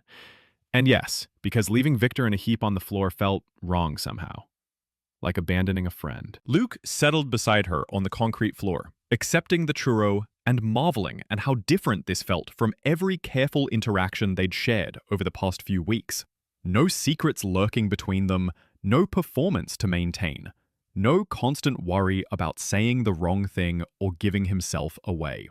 Just them, sharing breakfast in a basement storage room like it was the most romantic spot in the world. "So," Mira said, tapping her pen against the clipboard in that rhythmic way that usually meant her brain was organizing 17 different projects simultaneously. "Grace is convinced that Victor's sudden disappearance yesterday was a scheduled costume malfunction and wants to plan a dramatic return event, something involving fog machines and a choreographed entrance routine." Luke nearly choked on his churro. Please tell me you didn't encourage that particular brand of chaos. Grace with fog machines sounds like a recipe for setting the entire arena on fire. I told her Victor needed some downtime. Mira grinned, nudging his shoulder with hers. Which technically isn't a lie. You looked completely exhausted when you took the head off yesterday, like you've been carrying the world inside that costume. They fell into comfortable quiet, sharing the churro while Luke processed how surreal it was to discuss Victor in the third person with someone who finally knew the truth. For 3 years, Victor had been his secret burden, his safe space, his way of connecting with people without the terrifying vulnerability of being seen. Now, Mira was folding his jersey like it mattered, organizing his gear like it deserved care, and talking about his emotional state like she'd been paying attention to more than just the performance. Are you going to keep being him? Mira asked eventually, her question careful but curious. She'd stopped making notes and was watching his face instead, like his answer actually mattered to her beyond the logistical implications for future events. Now that I know who's behind the fangs? Luke considered this, glancing at the Victor head mounted on its stand. The foam snake face stared back with its perpetual grin, yellow eyes gleaming under the fluorescent lights. For months, that mask had felt like protection, a way to care about people, especially Mira, without risking the messy complications of real connection. But looking at it now, with Mira's hand resting against his knee and her attention focused entirely on him, the costume felt less like armor and more like just another way to be himself. Only if you promise to keep making eye contact this time, he said, turning back to meet her gaze directly. The real kind. Not just looking at Victor and pretending you're seeing something mysterious and romantic. Actually seeing me. Mira's expression softened into something that made Luke's heart do uncomfortable flips. I think I've been seeing you for a while now, she said quietly.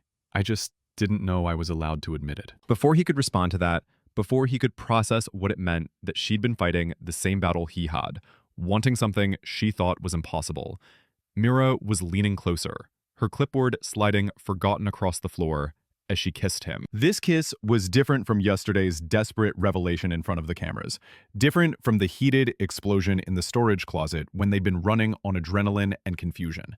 This was deliberate and unhurried, tasting like cinnamon sugar and the sweet relief of finally being themselves together.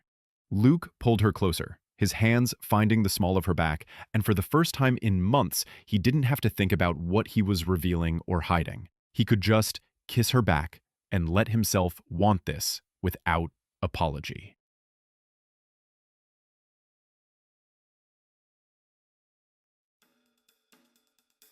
When they broke apart, Mira stayed close enough that her forehead rested against his. For the record, she said, her voice slightly breathless, I like both versions of you. But I'm really glad I get to talk to this one. Kinda. Yeah? Luke asked, studying her face for any sign that she was just being kind, that she was disappointed by the reality of him compared to whatever fantasy she'd built around Victor. Even without the 7-foot height and permanent grin. Especially without those things, Mira laughed. Do you know how hard it is to have a serious conversation with someone whose face is literally stuck smiling? I spent weeks wondering if you were actually listening or just being polite. I was listening, Luke said seriously, to everything. Every complaint about vendors, every idea you had for making events better, every time you talked about feeling like you had to be on all the time. I heard all of it, and I wanted to tell you that you didn't have to perform for me, but you were performing too, Mira finished, understanding flashing across her face. We were both hiding behind what we thought we were supposed to be. Luke nodded, running his thumb along her cheek. I guess we're both pretty good at that. You with your color-coded efficiency, and me with my foam snake persona. Well, Mira said, picking up her clipboard and waving it between them, I'm still going to be color-coded and efficient. That's not performance, that's just how my brain works. But maybe I can be those things without acting like I have everything under control when I absolutely don't. And I'm still going to be Victor sometimes, Luke said, glancing back at the costume, because kids love him. And honestly, I love making people happy, even if I'm too scared to take credit for it. But maybe I can do that without pretending Luke doesn't exist. I like that plan, Mira sighed, then paused, looking suddenly uncertain.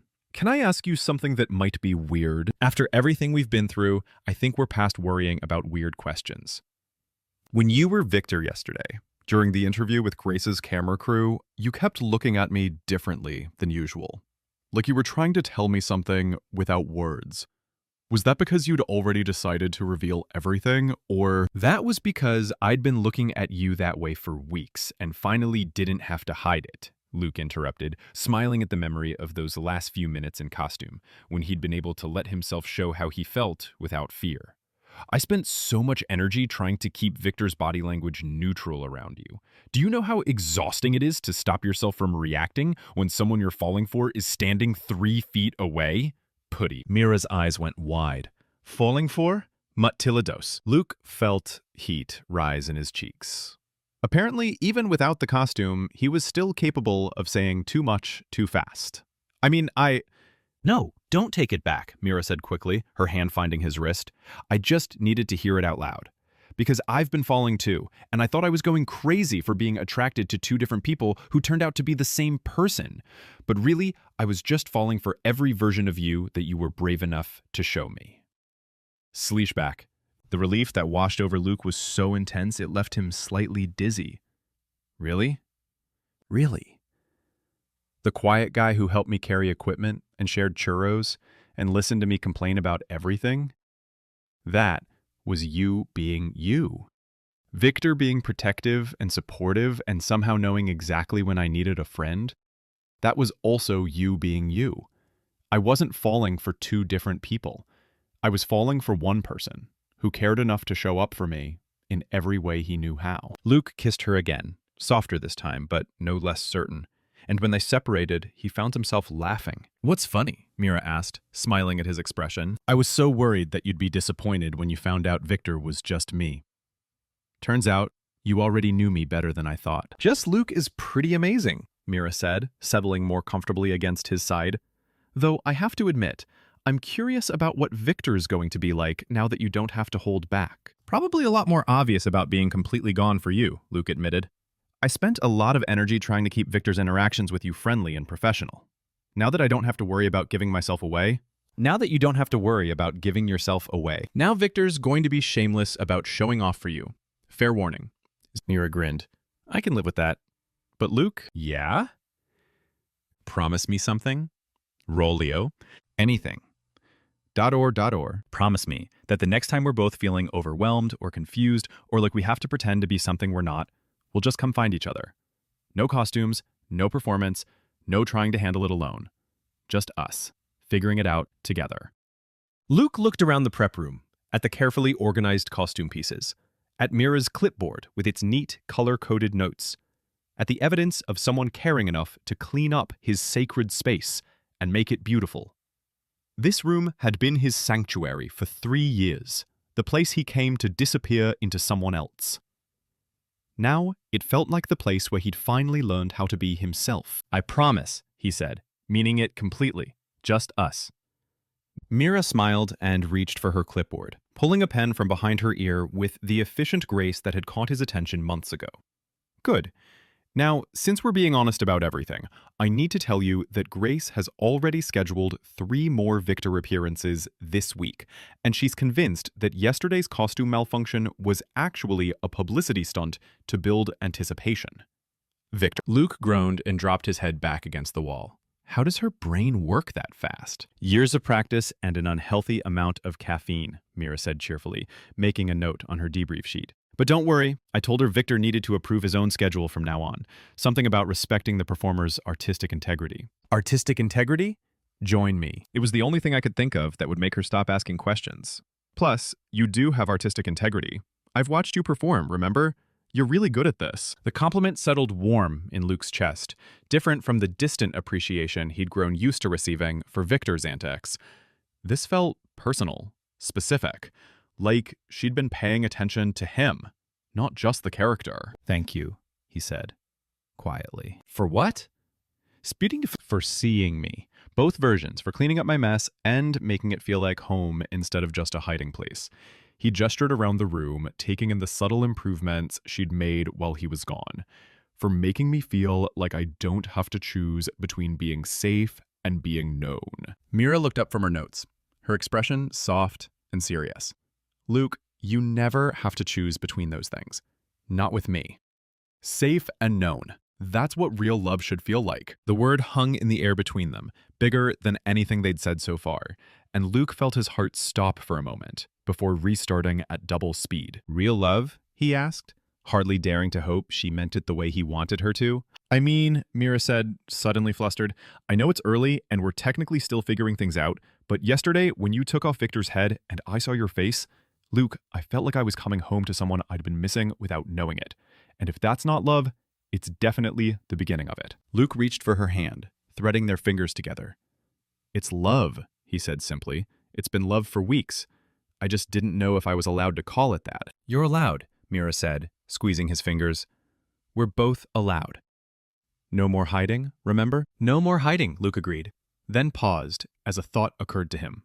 Though we should probably figure out how to tell Grace that Victor's sudden personality change isn't actually a personality change. It's just me finally being honest. Leave Grace to me, Mira said, with the kind of confident smile that had been making his knees weak since the first time he'd seen it. I have a plan. Z? Color-coded?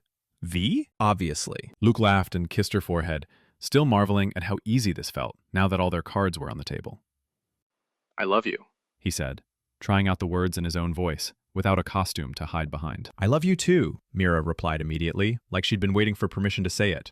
Both versions of you, all versions of you, every version you decide to be. In the distance, they could hear the arena starting to come alive, with the sounds of staff arriving for another day of controlled chaos. Soon, Grace would be color-coding something new. Coach Neely would be demanding impossible scheduling miracles. And Victor would be needed for whatever enthusiastic fan interaction was on the calendar. But for now, Luke was content to sit on the concrete floor of his sanctuary with the woman he loved, sharing churros and honest conversation. Finally free to be exactly who he was. Epilogue. Churros. No costume required. The walk from Keller Arena to Hat Trick Tacos felt different without her usual arsenal of organizational tools. No clipboard tucked under her arm, no work phone buzzing with vendor emergencies, no backup lanyard jangling against her hip. Mira felt strangely naked but surprisingly free as she approached the familiar neon glow of the food truck. Luke was already there, waiting at their usual picnic table with a basket of churros and that soft, private smile that was becoming her favorite sight in the world. "No emergency vendor crisis tonight?" he asked as she settled beside him on the weathered bench, the question carrying just enough teasing to make her laugh. "Grace has been banned from my after-hours contact list," Mira said, reaching for a churro still warm from the fryer. "Turns out I'm much better at work-life balance when I'm not secretly pining for two different versions of the same person." Luke nearly choked on his bite, coughing as he reached for his water. "Still can't believe you didn't figure it out sooner. I was not exactly subtle with the churro miming." "In my defense," Mira said, nudging his shoulder with hers, "you're surprisingly good at the whole silent, mysterious snake thing. I thought Victor was just an excellent listener." The admission made Luke grin, that crooked smile that had been making her heart skip beats long before she'd known his name. "I was listening," he said quietly, "to everything. Every word, every frustrated sigh, every time you talked yourself through a problem out loud. I just couldn't figure out how to tell you I was there without ruining it." They fell into the easy rhythm they'd discovered over the past week, trading bites of churros and gentle mockery while the late-night crowd flowed around them in comfortable anonymity. A group of college students argued over music choices near the truck's ordering window, while a maintenance worker from the arena grabbed coffee before his overnight shift. The world kept moving, but here, at their picnic table, everything felt perfectly still. Luke watched with fond amusement as Mira automatically arranged her sauce packets by color gradient, creating a small rainbow of containers without seeming to realize what she was doing. "Some things never change," he observed. "You're still organizing everything within arm's reach." "Some things," Mira agreed, then leaned into his shoulder, breathing in the familiar scent of his hoodie, something clean and warm that she was starting to associate with safety. "But the important stuff is completely different now." The weight of her head against his shoulder felt like coming home, and Mira found herself marveling at how natural this was. No performance required, No confusion about who she was talking to. Just Luke being quietly, perfectly himself. His arm came around her automatically, and she could feel the steady rhythm of his breathing, the way he relaxed when she settled against him. "Different how?" he asked, his voice rumbling through his chest where her ear rested. Mira considered the question, watching the food truck's neon underglow paint shifting patterns on the asphalt. "I spent so much energy trying to be the perfect event planner," she said slowly. "Always on, always cheerful, always solving problems before anyone knew they existed. And when I talked to Victor, I thought I was just taking breaks from being that person. But really, I was looking for someone who could see through all of that." "And now? Now I know you were seeing through it the whole time." She tilted her head to look at him, noting the way the blue light caught the warm brown of his eyes. "You saw me being a disaster about vendor cancellations and deadline stress, and you still wanted to be around me. That's kind of everything, isn't it?" Luke's free hand found hers, fingers intertwining with the easy familiarity they'd been building since the night everything changed. "You were never a disaster," he said seriously. "You were just human. And I liked that version of you better than the one who thought she had to have all the answers." "Good thing," Mira laughed, "because I'm pretty sure I've forgotten how to pretend I know what I'm doing. Grace asked me yesterday if I wanted to create a 10-slide presentation about optimal mascot interaction protocols, and I just said no." Just no. Just no. No color coding, no bullet points, no backup spreadsheet. It was terrifying. She grinned up at him. "I think I'm getting the hang of it." The churros were disappearing steadily as they talked, and Mira realized she wasn't automatically calculating their nutritional impact or wondering if the cinnamon sugar would mess with her sleep schedule. She was just enjoying the sweetness, the warmth of Luke's arm around her, the way he laughed at her stories about Grace's latest organizational schemes. "You know," she said suddenly, her voice soft against the truck's indie playlist floating through the night air, "I liked you before I knew who you were. Both versions of you. But I love you now that I do." The words came out easier than she'd expected, carrying none of the weight or awkwardness she'd feared. They felt simple, honest, like stating a fact about the weather or the quality of the churros. Luke's arm tightened around her, and when she looked up, his eyes were bright with the kind of happiness that didn't need foam fangs or crowd cheers to feel real. "I love you too," he said, bringing his forehead down to rest against hers. "And I love that I get to say it without a costume." "Though the costume does have its perks," Mira said thoughtfully.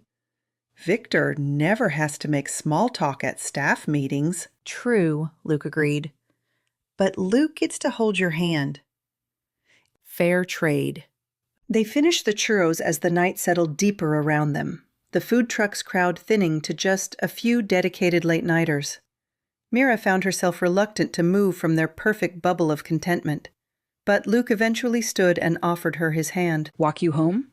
he asked, and Mira nodded, letting him pull her to her feet. They walked away from Hat Trick Tacos hand in hand, taking the long way through downtown Midland just to stretch out their time together.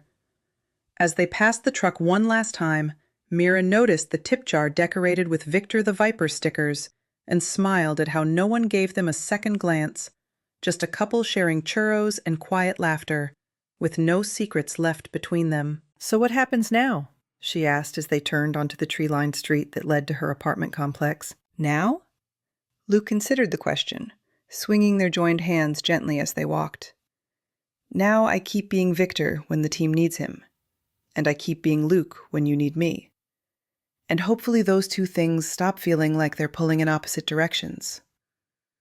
"They won't," Mira said with surprising certainty, "because now I know they're both you. Victor isn't a mask you wear. He's just another way you take care of people. Another way you show up when someone needs you." Luke stopped walking, turning to face her under the soft glow of a streetlight. How do you always know exactly what to say? Years of practice talking to a foam snake who never talked back, Mira said solemnly, then broke into a grin. Plus, I've had a week to think about how to explain this to myself without going completely insane. And what's the explanation? That I fell in love with your kindness first, she said, stepping closer until she could see the flecks of gold in his brown eyes. Everything else was just details. ...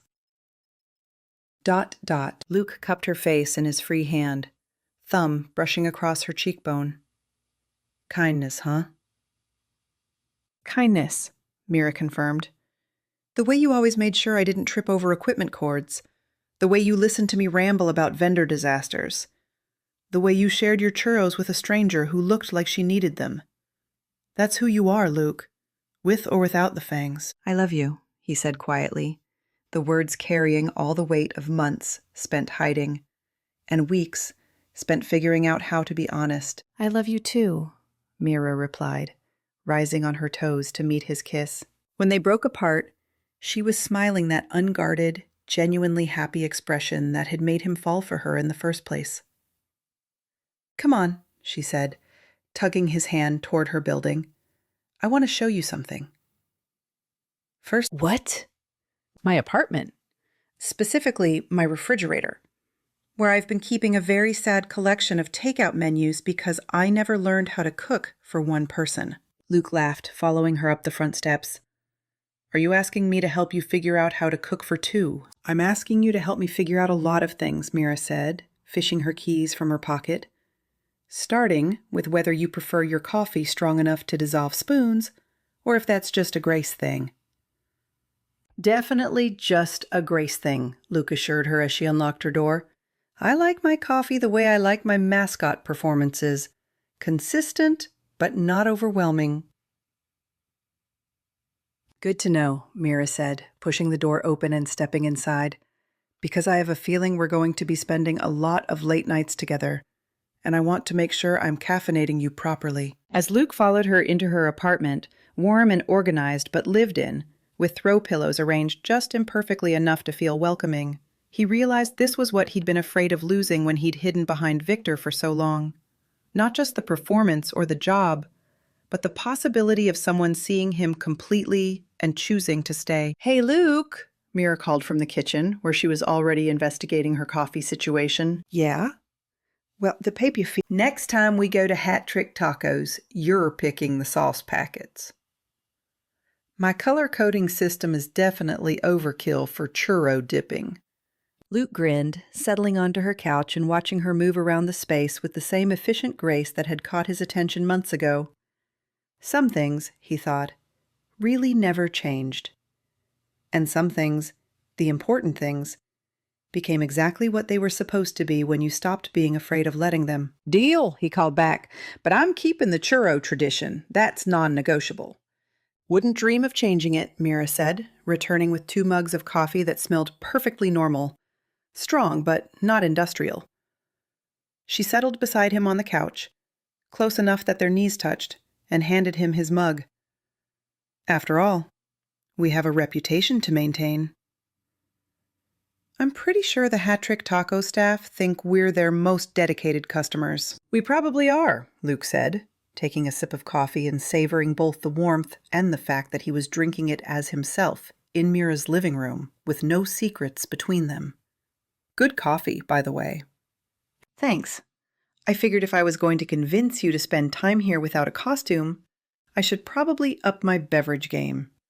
Luke set down his mug and turned to face her fully, taking in the way she looked in her own space, relaxed in a way he'd never seen at the arena.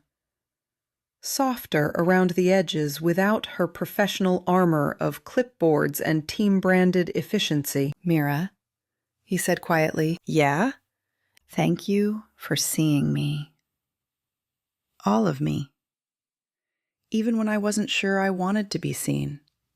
She reached for his hand again, a gesture that was becoming as natural as breathing. Thank you for letting me, she said simply, and for trusting me enough to take off the mask. Outside, the city hummed with its usual late-night energy. But inside Mira's apartment, everything felt perfectly, completely still. Just two people who'd found their way to each other through foam fangs and shared churros, and the gradual, careful work of learning how to be honest about what they wanted. It wasn't the kind of love story Mira would have planned in one of her color-coded spreadsheets, but it was theirs, messy and unexpected and absolutely perfect in its own chaotic way. Thank you for listening. Please visit me at winvalentine.com to stay up to date. Please subscribe, leave a comment, and review.